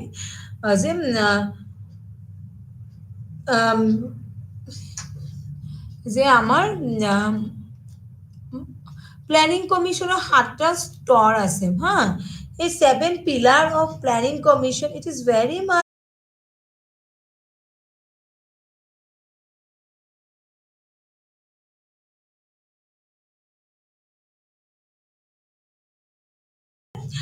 inclusion of all অন্তৰ্ভুক্তি inclusion of all people আৰু এটা তাতে ডাঙৰ কথা ইয়াতে অন্তৰ্ভুক্ত কৰিছে ইনক্লুশন বা অন্তৰ্ভুক্তি কাষ্ট প্ৰবলেম ভাৰতবৰ্ষত যেটো জাতি ভিত্তিক যেটো ভেদাভেদ হেতুৰ কাৰণে বহুত মানুহ কি কৰিব নোৱাৰে নিজৰ বিকাশ কৰিব নোৱাৰে সমাজৰ বিকাশ কৰিব নোৱাৰে আৰু সমাজ এখন যেতিয়া বিকাশ নহব তেতিয়া ৰাষ্ট্ৰৰ কেতিয়াও বিকাশ নহব আৰু সেই কাৰণে আমাক কৈছে যে কাষ্ট ক্ৰিড জেন্ডাৰ এইবিলাক সব আমি কি কৰিব লাগিব দূৰ কৰি সকলোকে এক গোট কৰিব লাগিব অন্তৰ্ভুক্তি কৰিব লাগিব ইনক্লুসিভ কৰিব লাগিব দ্যাট আমাৰ এটাই আইডেন্টিটি হ'ব লাগিব we are citizen of India আমি সকলো ভাৰতীয় নাগৰিক দ্যাট ইজ আৱাৰ আইডেন্টিটি হেতুই আমাৰ কি হ'ব পৰিচয় হ'ব কাষ্ট ক্ৰিড জেন্ডাৰ এন্ড আদাৰ social evils should be sidelined সেই সমূহ দূৰ কৰি ৰাখি অকল এটা আইডেন্টিটি ৰাখিব লাগিব we are Indian we should be developed আমি ভাৰতীয় নাগৰিক আমি আমাৰ বিকাশ হ'বই লাগিব another number 6 that is 7 pillar number 6 is equality especially for youth you should তোমালোকে জানা ভাৰতবৰ্ষ এতিয়া এনেকুৱা এখন ৰাষ্ট্ৰ য'ত we have lots of young generation have the potentiality to work for development যোন দেশত যুৱ প্ৰজন্ম বেছি থাকে সেই দেশৰ বিকাশ হোৱা একদম অনিবাৰ্য আৰু we are fortunate that we have enough young generation and number 7 transparency স্বচ্ছতা what is transparency that good governs corruption-free society, corruption-free government, and transparency.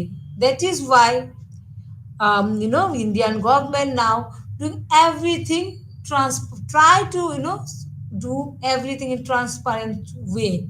So, বস্তুত কি ৰাখিব নিকা স্বচ্ছতা ৰাখিব বিচাৰে কিহৰ কাৰণে to remove corruption from our society যদি আমাৰ প্ল্যানিং আয়োগৰ বা নীতি আয়োগৰ যদি আমি 7টা স্তম্ভ 7 পিলাৰ পঢ়িব যাওঁ তেতিয়া বা জানি খুজি there are 7 পিলাৰ নীতি আয়োগ প্ৰথম তোমালোকে জানিব লাগিব কি নীতি আয়োগে কাৰ কাৰণে কাম কৰে মানুহৰ পক্ষত proactivity 2 নম্বৰ 3 নম্বৰ হ'ল অংশগ্ৰহণ 4 নম্বৰ সশক্তিকৰণ 5 নম্বৰ অন্তৰ্ভুক্তি 6 নম্বৰ সমতা 7 নম্বৰ স্বচ্ছতা এই 7টা স্তম্ভৰ ওপৰত ভিত্তি কৰি আমাৰ নীতি আয়োগে কাম কৰে pro people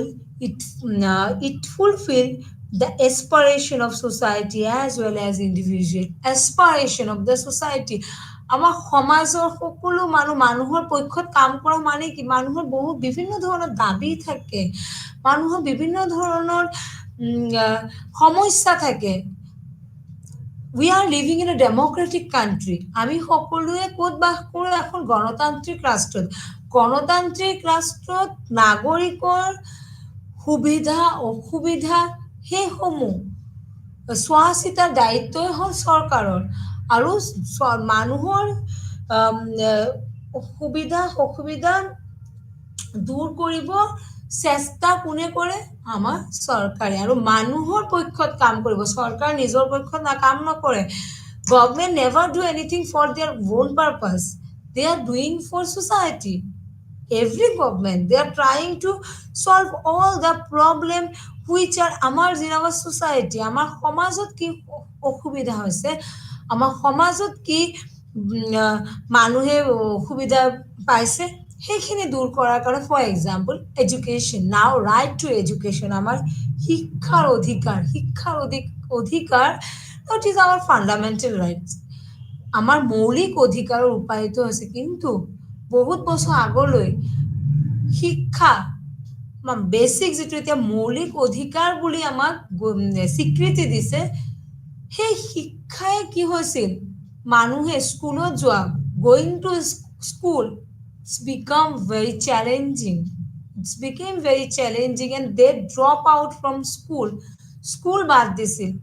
বহুত মানুহে, আগৰ মানুহে পঢ়া শুনা কৰিব পৰা নাছিলে, কিয়? পইচা নাছিলে মা দেউতাৰ হাতত, আৰু পইচা নাথাকিলে ল'ৰা ছোৱালী স্কুলত যাব পৰা নাছিলে, কিয়? স্কুল ফিজ, তেতিয়া ফিজ দিব লগা হৈছিল। এতিয়া যেনেকুৱা ফিজ বা স্কুল ফিজ, খোৱা, স্কুলৰ কিতাপ পৰা আৰম্ভ কৰি সকলো বস্তু চৰকাৰে বহন কৰে। ভাৰতবৰ্ষ যেতিয়া স্বাধীন হৈছিল সেইটো প্ৰক্ৰিয়া নাছিলে। চ' সেইকাৰণে দেট ইজ কল্ড প্ৰ' পিপুল, মানুহৰ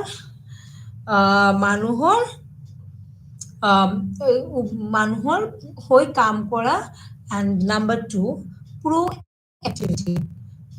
Proactivity in anticipation and response to citizen needs. Anticipation and response to citizen need. Citizen নাগৰিকসকলে কেনেকে নাগৰিকসকলৰ নিডছসমূহ, অসুবিধাসমূহ কেনেকে দূৰ কৰিব পাৰে সেইটোৰ কথা কৈছে। আৰু অংশগ্ৰহণ, participation, involvement of the citizenry. Participation, প্ৰত্যেক নাগৰিক যাতে ভাৰতৰ বিকাশত অংশগ্ৰহণ কৰে, তাৰ বাবে এতিয়া ব্যৱস্থা গ্ৰহণ কৰা হৈছে নীতি আয়োগৰ জৰিয়তে, যে নহয় প্ৰত্যেক নাগৰিকে বিকাশ কৰিব লাগিব। অকল কোনে? এখন এটা গ্ৰুপ বা এটা জাতি বিকাশ কৰিলে নহ'ব। India is for every citizen and without gender discrimination. So লিংগ বৈষম্য দূৰ কৰি আমি সকলোৱে পাৰ্টিচিপেশ্যন কৰিব লাগিব। সশক্তিকৰণ, another very big issue covered by Niti Aayog, that is called empowering especially women in all aspects. Women issues are যিটো নাৰীবাদী আন্দোলন গোটেই বিশ্বত আৰম্ভ হৈছিল, আৰু ভাৰতবৰ্ষতো নাৰীবাদী আন্দোলন আৰম্ভ হৈছে যুগ যুগান্তৰ পৰা। আৰু ভাৰতীয় মহিলাসকলে, নাৰীসকলে কোনো ধৰণৰ নিজক জীয়াই ৰখাৰ কাৰণে অধিকাৰসমূহ পোৱা নাছিলে। আজিৰ যুগত এগৰাকী নাৰীয়ে যিমান অধিকাৰ বা জীয়াই থকাৰ বাবে যিমানখিনি অধিকাৰ উপভোগ কৰিছিল, আমি যদি আৰু 50 বছৰ আগতেই চাওঁ, ব্ৰিটিছৰ সময়তে চাওঁ বা ব্ৰিটিছ যোৱাৰ পিছতো যদি আমি চাওঁ, নাৰীসকল ইমান এম্পাৱাৰ্ড হ'ব পৰা নাই। প্ৰথম এম্পাৱাৰমেণ্টৰ কাৰণে কি লাগে? education, right to education, and right to education denied from women. শিক্ষাৰ অধিকাৰ যিকোনো বিকাশৰ কাৰণে এজন ব্যক্তি মানুহ হিচাপে যদি বিকাশ হ'ব লাগে, মানুহ হিচাপে বিকাশ হোৱাৰ কাৰণে শিক্ষাৰ অতি প্ৰয়োজন। Without education, one human being never be develop himself or herself. শিক্ষা অবিহনে এজন ব্যক্তি কেতিয়াও ব্যক্তি হিচাপে বিকাশ কৰিব নোৱাৰে।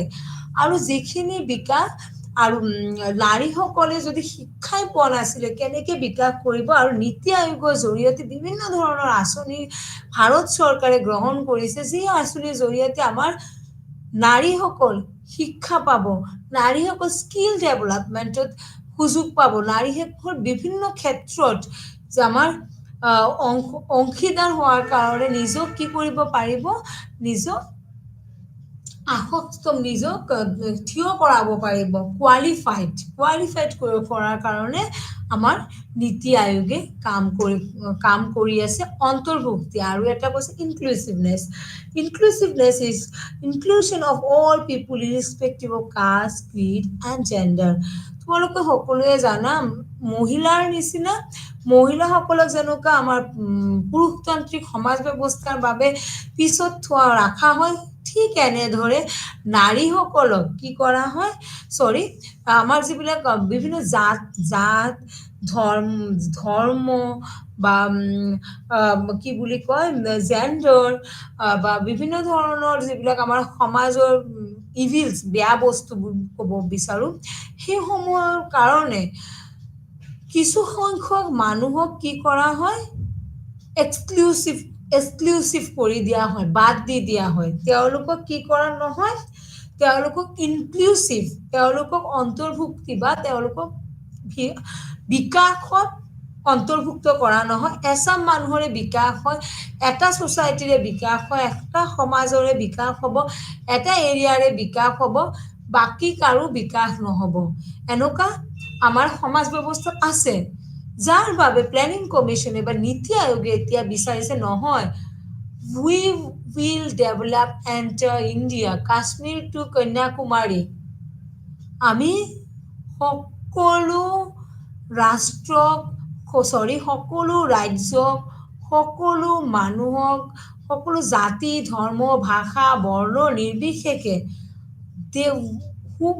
whom they give their identity as a citizen of India, যিসকল নাগৰিকে নিজক ভাৰতীয় বুলি গৌৰৱ কৰে, আমি সকলোৰ কি কৰিম, বিকাশ কৰিম, আমি সকলোক ইনক্লুচিভ কৰিম। ওৱান নেশ্যন ওৱান চিটিজেন, এক ৰাষ্ট্ৰ এক নাগৰিক, সেই যিটো আমাৰ মৰ্চা এতিয়া আহিছে, সেইটোৰ মেইন এইম হ'ল কি ইনক্লুচিভনেছ, নট এক্সক্লুচিভনেছ, যে মহিলাসকলক এক্সক্লুজ কৰি দিম, কাষ্ট বেছ ছ'চাইটি লোৱাৰ কাষ্ট মানুহক এক্সক্লুচিভ কৰিম, দেন থাৰ্ড জেণ্ডাৰ মানুহক এক্সক্লুচিভ কৰিম, those who are poor person they should exclude from development. এনেকুৱা নহ'ব, ধনী দৰিদ্ৰ সকলো মানুহ একে হৈ কি কৰিব, ভাৰতবৰ্ষৰ বিকাশৰ কামত অন্তৰ্ভুক্ত হ'ব।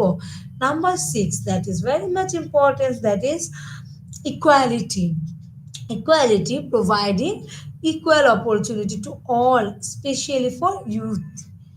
Equality যেটো কথা কৈছে, equal opportunity for all human being, and especially তাতে মেনশ্যন কৰিছে কি youth, equality মেনশ্যন কৰিছে youth, and empowerment মেনশ্যন কৰা হৈছে কি সশক্তিকৰণত women, কাক সশক্তি কৰিব, এম্পাৱাৰ কৰিব womenক। আৰু 6ত সমতা, কাক সমতা দিব, especially youth, those who are young generation in our country, they should be give greater importance for their development. এখন ৰাষ্ট্ৰ বিকাশ তেতিয়াই হ'ব যেতিয়া সেই ৰাষ্ট্ৰৰ মানুহসমূহ কি হ'ব, সেই ৰাষ্ট্ৰৰ মানুহসমূহ বা সেই ৰাষ্ট্ৰৰ যিটো ইয়াং জেনেৰেশ্যন, যুৱ প্ৰজন্ম যেতিয়া বিকাশ হ'ব। আৰু আমাৰ যুৱ প্ৰজন্ম এতিয়া যিটো আমি মডাৰ্ণ ইণ্ডিয়া বুলি কওঁ, আধুনিক ভাৰতত যুৱ প্ৰজন্মৰ ভূমিকা অতিমাত্ৰা গুৰুত্বপূৰ্ণ। তাৰপিছত আমি যদি বিচাৰো স্বচ্ছতা, transparency, making the government visible and responsiveness. চৰকাৰে কৈছে কি নীতি আয়োগৰ জৰিয়তে যে আমাৰ চৰকাৰ গভৰ্ণমেণ্ট কি হ'ব, গভৰ্ণমেণ্ট চৰকাৰ হ'ব ট্ৰান্সপাৰেণ্ট এণ্ড ৰেছপন্সিভনেছ এণ্ড ভিজিবল, স্বচ্ছতা যিটো কয় ট্ৰান্সপাৰেণ্ট, চব কাম চাকৰি দিয়াৰ পৰা বিভিন্ন ধৰণৰ পলিচি ইমপ্লিমেণ্ট কৰাৰ পৰা everything we should do in front of our citizen. আগতে কি আছিল যিটো আমাক কৰাপশ্যনত কি হয় যে কৰাপশ্যনৰ ফলত যিসকল কোৱালিফাইড মানুহ তেওঁলোকে কি নাপায়, চাকৰি নাপায়। যিবিলাক যোগ্য মানুহ তেওঁলোকে যোগ্য মানুহবিলাকে নিজৰ স্থানত উপনীত নহ'ব নোৱাৰে। চ' সেইখিনি দূৰ কৰাৰ কাৰণে ট্ৰান্সপাৰেন্সি আমাক কি দিছে, বেছি গুৰুত্ব দিছে। So' these are the 7 pillar of planning commission or NITI Aayog. নীতি আয়োগ যেতিয়াই পঢ়িবা তোমালোকে ছাত্ৰ ছাত্ৰীসকল এই 7টা পইণ্ট ঠিকে মনত ৰাখিবা, নহ'লে তোমালোকে এক্সামত লিখিব নোৱাৰিবা। কিয় 7 পিলাৰ যিটো কোৱা হয় কুৱেশ্যন এনেকুৱা আহিব পাৰে, 7 pillar of effective governance envisaged by Niti Aayog, and the Niti Aayog is based on 7 pillars for effective governance. 7টা স্তম্ভৰ ওপৰত প্ৰতিষ্ঠা কৰা হৈছে। These are the 7 pillars. So I'm going to repeat again. আকৌ এবাৰ মই কৈ দি আছো। Pro people, proactivity, participation, empowering, inclusive, equality, transparency. এতিয়া আমি নীতি আয়োগৰ কাৰ্যসমূহ পঢ়িম যে নীতি আয়োগে কি কি কাৰ্য কৰে। নীতি আয়োগৰ কামসমূহ পঢ়িব লাগিব। ফাংচনছ অফ নীতি আয়োগ আমি পঢ়িলোৱে। কম্পজিশ্যন অফ নীতি আয়োগ, নীতি আয়োগ প্ৰথম পঢ়িলো যে নীতি আয়োগ কি, কেতিয়া প্ৰতিষ্ঠা হৈছে। নীতি আয়োগ প্ৰতিষ্ঠা হৈছে 2015 চনৰ 1 জানুৱাৰী। তাৰ আগত তাক জনা হৈছিল প্লেনিং কমিশ্যন নামেৰে। তাৰপিছত আমি পঢ়িলো নীতি আয়োগৰ যিটো কম্পজিশ্যন বা গঠন, নীতি আয়োগ কাক লৈ গঠন কৰা হয় সেইটো মই পঢ়ালো। তো মই আকৌ এবাৰ সেইটো অলপ ৰিভাইজ দি দিওঁ যে প্ৰাইম মিনিষ্টাৰ হয় কি আমাৰ দেশৰ প্ৰধান মন্ত্ৰী হয়, তাৰ মুখ্য চেয়াৰমেন হয়। তাৰপিছত governing council consist of chief minister of all ষ্টেটৰ এজন ভাইচ চেয়াৰমেন থাকে, আৰু প্ৰত্যেক ৰাজ্যৰ চিফ মিনিষ্টাৰ আৰু ইউনিয়ন টেৰিটৰী গভৰ্ণৰবিলাক তাৰ মেম্বাৰ হয়। Then regional council will created to address particular issues. Regional council গঠন কৰা হয়। স্পেচিয়েল ইনভাইট কাক কৰা হয়, বিভিন্ন ইউনিভাৰ্চিটিৰ পৰা বা নমিনেটেড বাই প্ৰাইম মিনিষ্টাৰ, যাৰ ডমেইন খুব নলেজ আছে পৰিকল্পনা আয়োগৰ বিষয়ে। Then special they are the full-time organization will include adding the prime minister chairperson. এইবিলাক আমি পঢ়ো। এতিয়া আমি পঢ়িম নীতি আয়োগৰ ফাংচনছ বিলাক, নীতি আয়োগে কি কি কাম কৰে। নীতি আয়োগৰ ফাংচনছবোৰ আমি পঢ়িব লাগিব। There are lots of functions which are doing by Niti Aayog. So number 1, ৰাষ্ট্ৰীয় ক্ষেত্ৰত ৰাষ্ট্ৰসমূহৰ সক্ৰিয় অংশগ্ৰহণৰ লগতে এক অংশীদাৰী দৃষ্টিভংগী বিকশিত কৰে। ৰাষ্ট্ৰীয় ক্ষেত্ৰত কি কৰে, ৰাজ্যসমূহৰ সক্ৰিয় অংশগ্ৰহণৰ লগত এক অংশীদাৰী দৃষ্টিভংগী বিকশিত কৰে কোনে, নীতি আয়োগে। যিবিলাক আমাৰ ৰাষ্ট্ৰৰ লগত ৰাজ্য কি থাকে, জড়িত থাকে। ভাৰতবৰ্ষ বিভিন্ন ৰাজ্যলৈ গঠিত ৰাষ্ট্ৰ। We are Indian. Our identity is one. We are Indian. But there is various under state, union territories আৰু সকলোৱে যাতে তাৰ অংশীদাৰ হ'ব পাৰে। ৰাজ্যসমূহ যিটো নীতি আয়োগে যিবিলাক পলিচি বনাব, যিবিলাক নীতি বনাব, যিবিলাক বিকাশৰ কাৰণে যিবিলাক আমাৰ পলিচিছ থাকিব, সেই পলিচিসমূহ যাতে ৰাজ্য চৰকাৰে কি কৰিব, প্ৰত্যেক ৰাজ্য চৰকাৰে সেই পলিচিসমূহ পায় আৰু ৰাজ্য চৰকাৰৰ অংশগ্ৰহণ কৰিব পাৰে। তাৰ কাৰণে কি কৰা হয়, নীতি আয়োগে কাম কৰে। তাৰপিছত কৈছে সংগঠিত সমৰ্থন পদক্ষেপৰ জৰিয়তে সমবায় ফেডাৰেলিজম বৃদ্ধি কৰে, ৰাজ্যসমূহৰ সৈতে নিৰন্তৰ ভিত্তিক প্ৰণালী আৰু সেই শক্তিশালী স্বীকৃতি দিয়া ৰাজ্যসমূহে এখন শক্তিশালী ৰাষ্ট্ৰ গঢ়ি তোলে।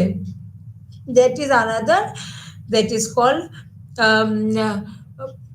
বিভিন্ন ধৰণৰ যিবিলাক আমাৰ সংগঠন আছে, সেই সংগঠনৰ লগত মিলি আৰু ৰাজ্যসমূহৰ লগত মিলি বিভিন্ন ধৰণৰ প্ৰণালীৰ সৃষ্টি কৰে কোনে, নীতি আয়োগে।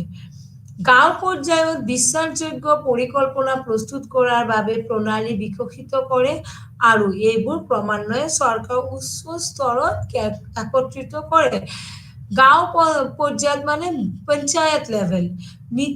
নীতি আয়োগ also work in panchayat level and that is why they make panchayat rural development. তোমালোকে জানা India is cover more than 70% rural area, only 30% are urban areas. For development we should capture the villages first. We should look after the village development. আৰু আমাৰ ভাৰতবৰ্ষত নীতি আয়োগে কি কাম কৰি আছে যে আমি বিকাশ কেনেকে কৰিব পাৰো, কাৰ বিকাশ, গাঁওসমূহৰ যেতিয়া প্ৰত্যেক গাঁৱৰ বিকাশ হ'ব তেতিয়াই কি হ'ব, আমাৰ ৰাষ্ট্ৰৰ বিকাশ হ'ব। কিহৰ কাৰণে, 70% ভাৰতবৰ্ষৰ গাঁৱৰ মানুহ বসবাস কৰে আৰু গাঁওসমূহ কি বিশেষকৈ গাঁওসমূহ চহৰ অঞ্চলৰ পৰা, চিটিৰ পৰা বহুত পিছপৰা।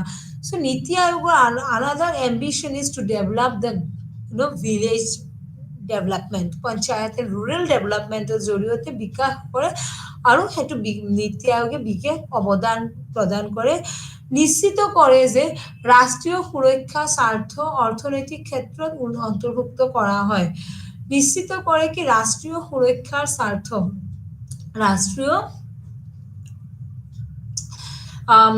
সুৰক্ষাৰ স্বাৰ্থ অৰ্থনৈতিক ক্ষেত্ৰত অন্তৰ্ভুক্ত কৰা হয় ৰণনীতি আৰু নীতি। নীতি আয়োগে আৰু এটা কাম কৰে, makes the policies for development of our economy. How could we develop our economy? And the ৰণনীতি আৰু নীতি মানে একদম এক্টিভলি ইনভলভ হৈ যায় যে আমি এইখিনি পলিচিছ বনাম, তো এইখিনি পলিচিৰ জৰিয়তে আমি আমাৰ ইকনমিক ডেভেলপমেণ্ট কৰিম, অৰ্থনৈতিক বিকাশ কৰিম, সমাজৰ সেই শ্ৰেণীবোৰৰ প্ৰতি বিশেষ মনোযোগ দিয়ে যিবোৰ বিপদাশংকা নাথাকিব পাৰে, দেশৰ অৰ্থনৈতিক প্ৰগতিৰ দ্বাৰা পৰ্যাপ্তভাৱে লাভান্বিত হোৱা। সমাজৰ সেই শ্ৰেণীৰ মানুহসকলৰ প্ৰতি নীতি আয়োগে বিশেষ ভূমিকা গ্ৰহণ কৰে, যিসমূহ মানুহ পিছপৰা, দৰিদ্ৰ শ্ৰেণীৰ মানুহ, বিভিন্ন তাৰপিছত জনজাতীয় মানুহ বা আমাৰ কাষ্ট প্ৰব্লেম, যিটো আমাৰ জাতিগত প্ৰথাৰ ফলত তেওঁলোকে যিবিলাক আমি সেইটো ভাবিব নালাগে, তথাপি আমি ভাবো যে নিঃস্ব জাত বুলি, প্ৰত্যেক মানুহ সমান। As a human being, all are equal, but our society makes division that they are upper class, they are lower caste, they are tribe.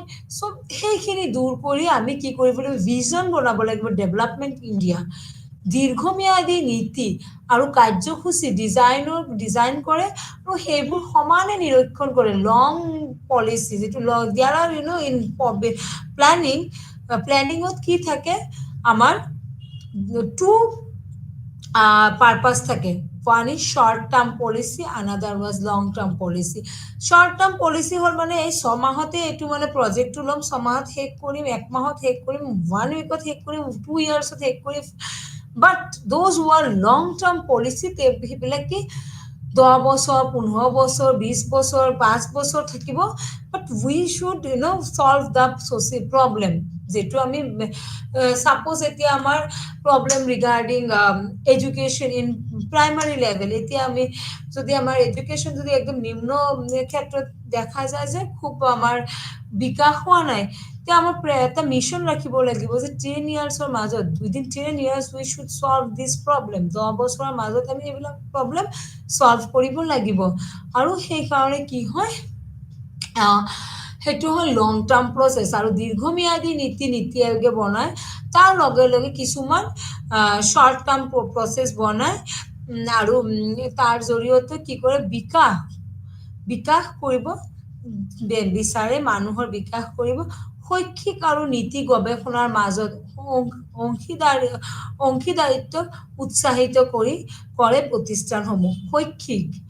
শৈক্ষিক আৰু ডেট মিনছ এডুকেশ্যন, শিক্ষাৰ জৰিয়তে টু ৰিচাৰ্চৰ জৰিয়তে, গৱেষণাৰ জৰিয়তে নীতি আয়োগে বিভিন্ন যিবিলাক প্ৰতিষ্ঠান থাকে, এই প্ৰতিষ্ঠানসমূহক পৰামৰ্শ দিয়ে, তোমালোকে গৱেষণা কৰা, তোমালোকে বিভিন্ন ধৰণৰ সেমিনাৰ, প্ৰজেক্ট সেমিনাৰ, দেন এৱাৰনেছ কেম্প এইবোৰ কৰি কিনে মানুহসকলক কি কৰা, বিকাশৰ কাৰণে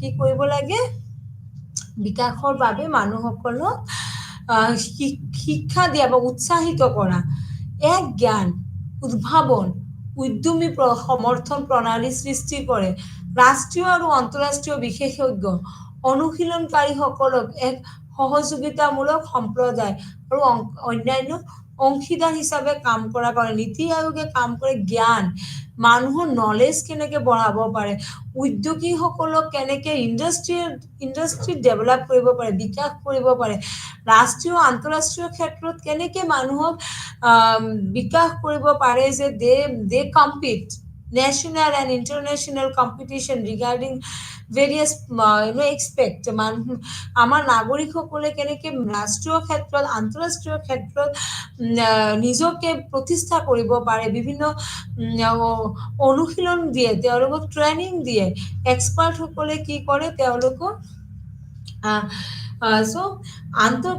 আন্তঃগঠনগত আৰু আন্তঃবিভাগীয় সমস্যা সমাধানৰ বাবে এখন মঞ্চ প্ৰদান কৰে। আন্তঃগঠনগত আৰু আন্তঃবিভাগীয় ইণ্টাৰ ডিপাৰ্টমেণ্ট আণ্ডাৰ নীতি আয়োগ, there are some various inter department, বহুত কেইটা বিভাগ কেন্দ্ৰীয় চৰকাৰে প্ৰতিষ্ঠা কৰিছে, আৰু এই বিভাগসমূহৰ জৰিয়তে বিকাশৰ কাৰণে চেষ্টা কৰে। এক অত্যাধুনিক সম্পদ ৰক্ষণাবেক্ষণ কৰে, যি হ'ব পাৰে সুশাসন, বহনক্ষম ন্যায়সংগতৰ বাবে সৰ্বশ্ৰেষ্ঠ পদ্ধতি। আৰু এটা কাম কৰোঁ, অত্যাধুনিক সম্পদ কেন্দ্ৰ কৰি মানে অত্যাধুনিক সম্পদ, যাক কোৱা হয়, কি বুলি কোৱা হয়,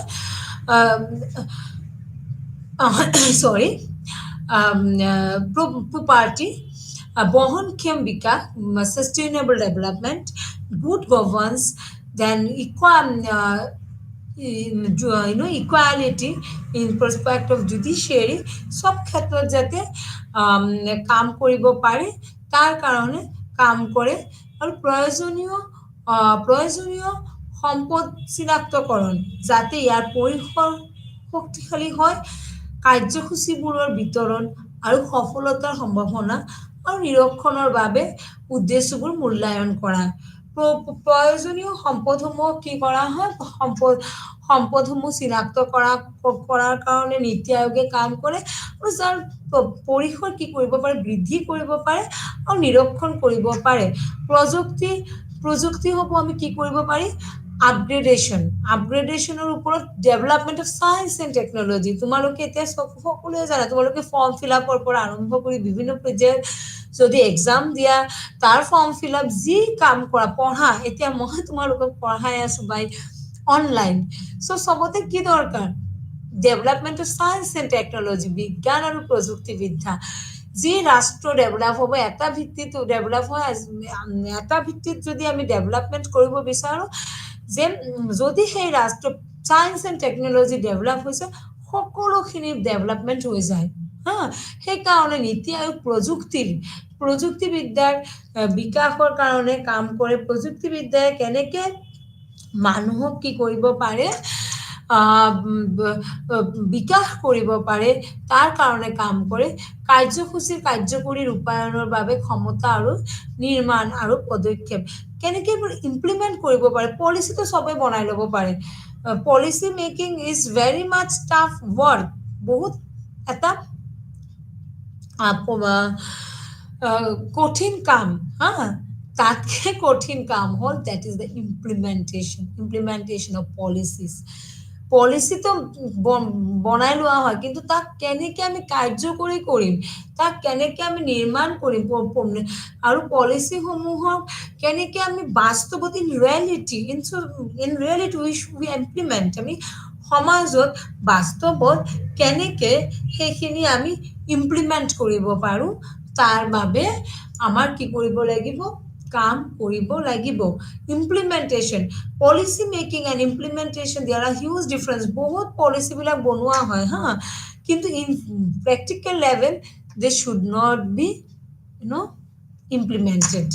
Implementation and practical implementation and policy making are also big challenge for নীতি আয়োগ। নীতি আয়োগৰ কাৰণে এইটো এটা ডাঙৰ প্ৰত্যাহ্বান। বিভিন্ন ধৰণৰ পলিচিবিলাক বনোৱা হয়, আৰু সেই পলিচিসমূহ কেনেকে আমি ৰূপায়ণত, বাস্তৱত, মানে সমাজত মানুহৰ কাৰণে, মানুহৰ ভাৱে আমি উৎসৰ্গ কৰিব পাৰোঁ, তাৰ কাৰণে কাম কৰে নীতি আয়োগে। That the active participation of state in light of national objective and provide a framework of national agenda.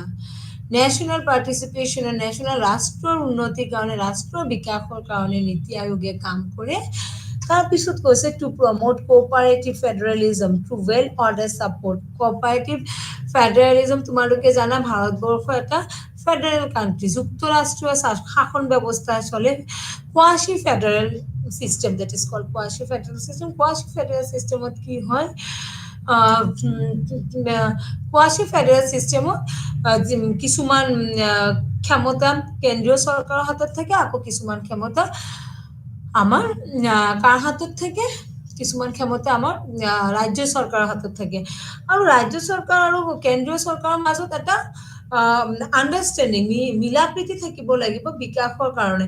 এতিয়া বিকাশৰ কাৰণে ৰাজ্য চৰকাৰেও, কেন্দ্ৰীয় চৰকাৰেও এখন ৰাজ্যৰ বিকাশৰ কাৰণে যিমান অৱদান আগবঢ়াব লাগিব, সিমানখিনি সেই ৰাজ্যৰ মুখ্যমন্ত্ৰীজনৰো আগবঢ়াব লাগিব। যেতিয়া দুজনৰ মাজত কোঅপাৰেশ্যন হ'ব, কেন্দ্ৰ আৰু ৰাজ্যৰ মাজত, তেতিয়া সেই ৰাষ্ট্ৰৰ কি হয়? বিকাশ হয়। সেইকাৰণে কোৱা হয় যে কেন্দ্ৰত যোনটো পলিটিকেল পাৰ্টি থাকে আৰু যিটো ৰাজ্যত থাকে, সেই ৰাজ্যৰ বেছি বিকাশ হয়। Yes, that is the fact, হয় বাৰু। কিয়? সিহঁতৰ মাজত থাকে mutual understanding. Mutual understanding is very much necessary for any development.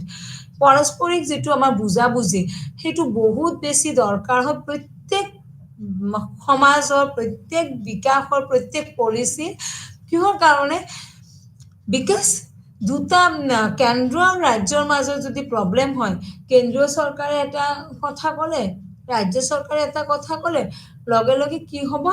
প্লেনিংটো আৰু প্লেনিং হৈ নাথাকে, সেই প্লেনিংটো ইমপ্লিমেণ্ট হৈও নাথাকিব, সেইটো তাৰ পৰা আঁতৰিয়ে যাব। তাৰ ফলত কি হ'ব? কোনে ভুক্তভোগী হ'ব? Who will be the responsible, or who will be the victim? Victim কোনে হ'ব? ভিকটিম হ'ব the citizen, the citizen or the people of the particular state. হা, সেইকাৰণে কি বুলি কৈছে? ফেডাৰেলিজমৰ মাজত এটা পাৰস্পৰিক যিটো আমাৰ বুজাবুজি, সেইখিনি থাকিব লাগিব। and to construct method to formulate a reliable strategy at the village level, aggregate this gradually at higher level of the government. যেটো মই আকৌ কৈছো, village level of development is very much necessary. Without development of village, গাঁও অঞ্চলৰ বিকাশ নহলে planning কেতিয়াও successful নহব। আমাৰ তোমালোকে এডভাৰটাইজ বিলাক চাই থকা চোৱা চাগে, টিভিত আহে, মোবাইলত আহে, ছচিয়েল মিডিয়াত আহে যে লক্ষ্য আমি ভিলেজ লেভেলত চৰকাৰে কেনেকে ডেভেলপমেন্ট কৰে সেইখিনি আমি দি থাকে চৰকাৰে যে আমি এইখিনি ডেভেলপ কৰিছো। যেতিয়া এখন যিটো গান্ধীজীও কৈ গৈছে directive principle of state policy, ৰাষ্ট্ৰৰ নিৰ্দেশক নীতি, যে Gandhian principle it is nothing.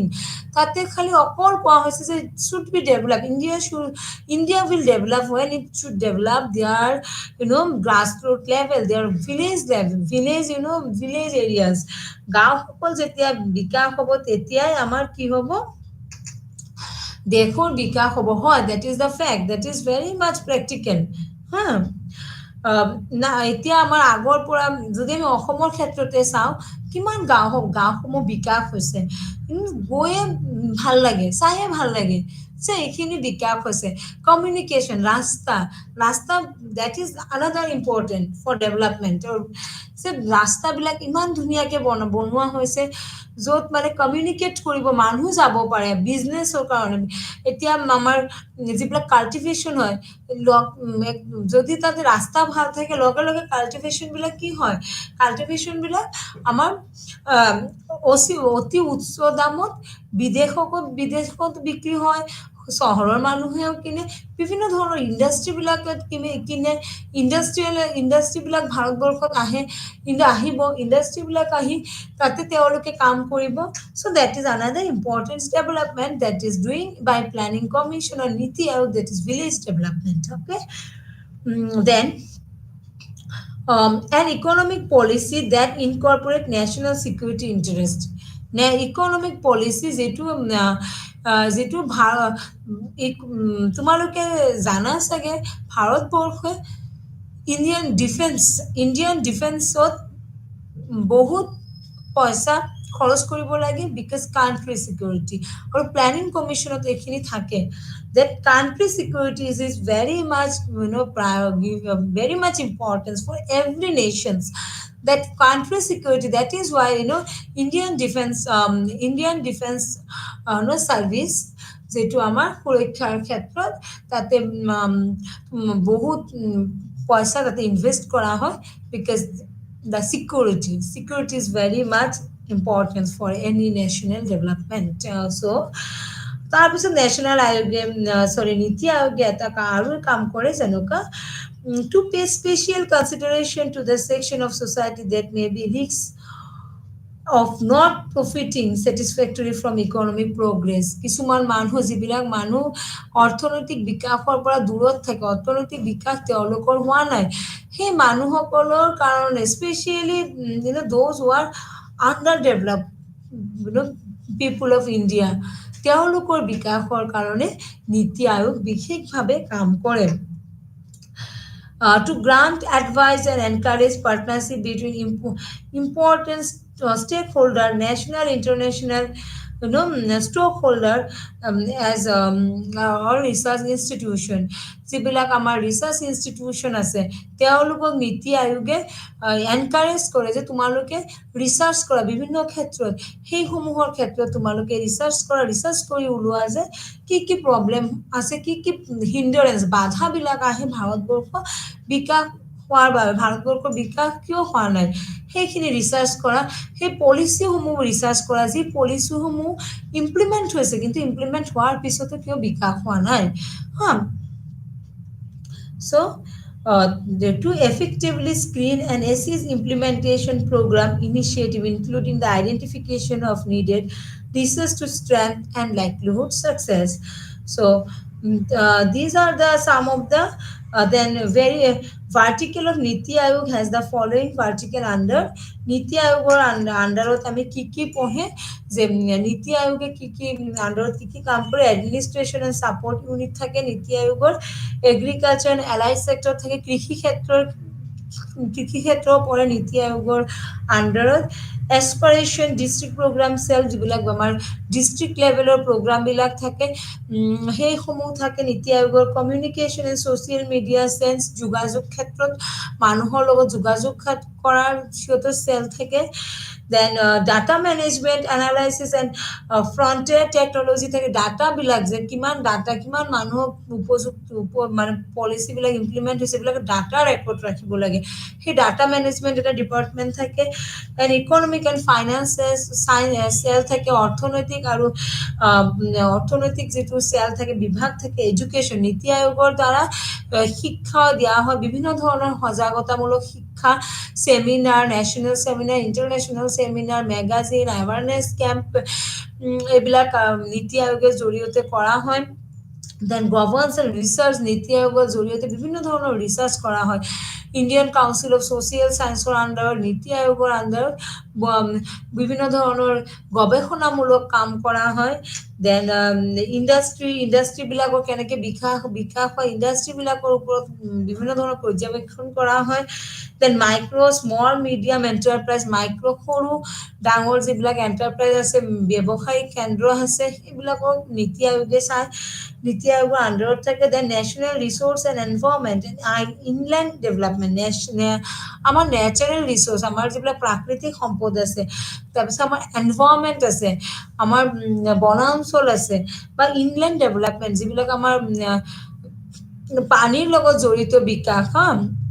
সেইসমূহৰ জৰিয়তে সেইসমূহৰ নীতি আয়োগে চোৱা চিতা কৰে then project appraisal and management division বিভিন্ন ধৰণৰ প্ৰজেক্টবিলাক এপ্ৰুভ কৰে দেন পাব্লিক প্ৰাইভেট পাৰ্টনাৰশ্বিপসমূহ পাব্লিক বেচৰকাৰী যিবিলাক আমাৰ পাৰ্টনাৰশ্বিপ থাকে এইবিলাক চাই এণ্ড ৰুৰেল ডেভেলপমেণ্ট গ্ৰামীণ বিকাশৰ কাৰণে নীতি আয়োগে কাম কৰে ছায়েন্স এণ্ড টেকন'লজি বিজ্ঞান আৰু প্ৰযুক্তিবিদ্যাৰ কাৰণে নীতি আয়োগে কাম কৰে social justice empowerment and voluntary action cell সামাজিক ন্যায় সবলীকৰণ সেইসমূহৰ কাৰণে নীতি আয়োগে কাম কৰে then state social sector health nutrition সামাজিক ক্ষেত্ৰ যেনেকুৱা স্বাস্থ্য কোৱা labour then urban development then child development women development শিশুৰ বিকাশ মহিলাৰ বিকাশ তেওঁলোকৰ কাৰণে কাম কৰে state finance and coordination state ফাইনেন্সৰ কাৰণে কাম কৰে নীতি আয়োগে চ' নীতি আয়োগে বিভিন্ন ধৰণৰ কাম কৰে যিসমূহৰ দ্বাৰা ৱাটাৰ এণ্ড লেণ্ড ৰিচোৰ্চৰ কাম কৰে ছাষ্টেইনেবল ডেভেলপমেণ্ট গ'ল বহনক্ষম বিকাশৰ বাবেও নীতি আয়োগে কাম কৰে চ' নীতি আয়োগৰ কথা আমি নীতি আয়োগ ছাত্ৰ ছাত্ৰীসকল নীতি আয়োগৰ সেইখিনি বহুতখিনি কাম যিবিলাক কাৰ্য আমি পঢ়িলোঁ সেইখিনি গোটেইখিনি কাৰ্যই আমাৰ বাস্তৱত তেওঁলোকে কৰাৰ কাৰণে চেষ্টা কৰে ধন্যবাদ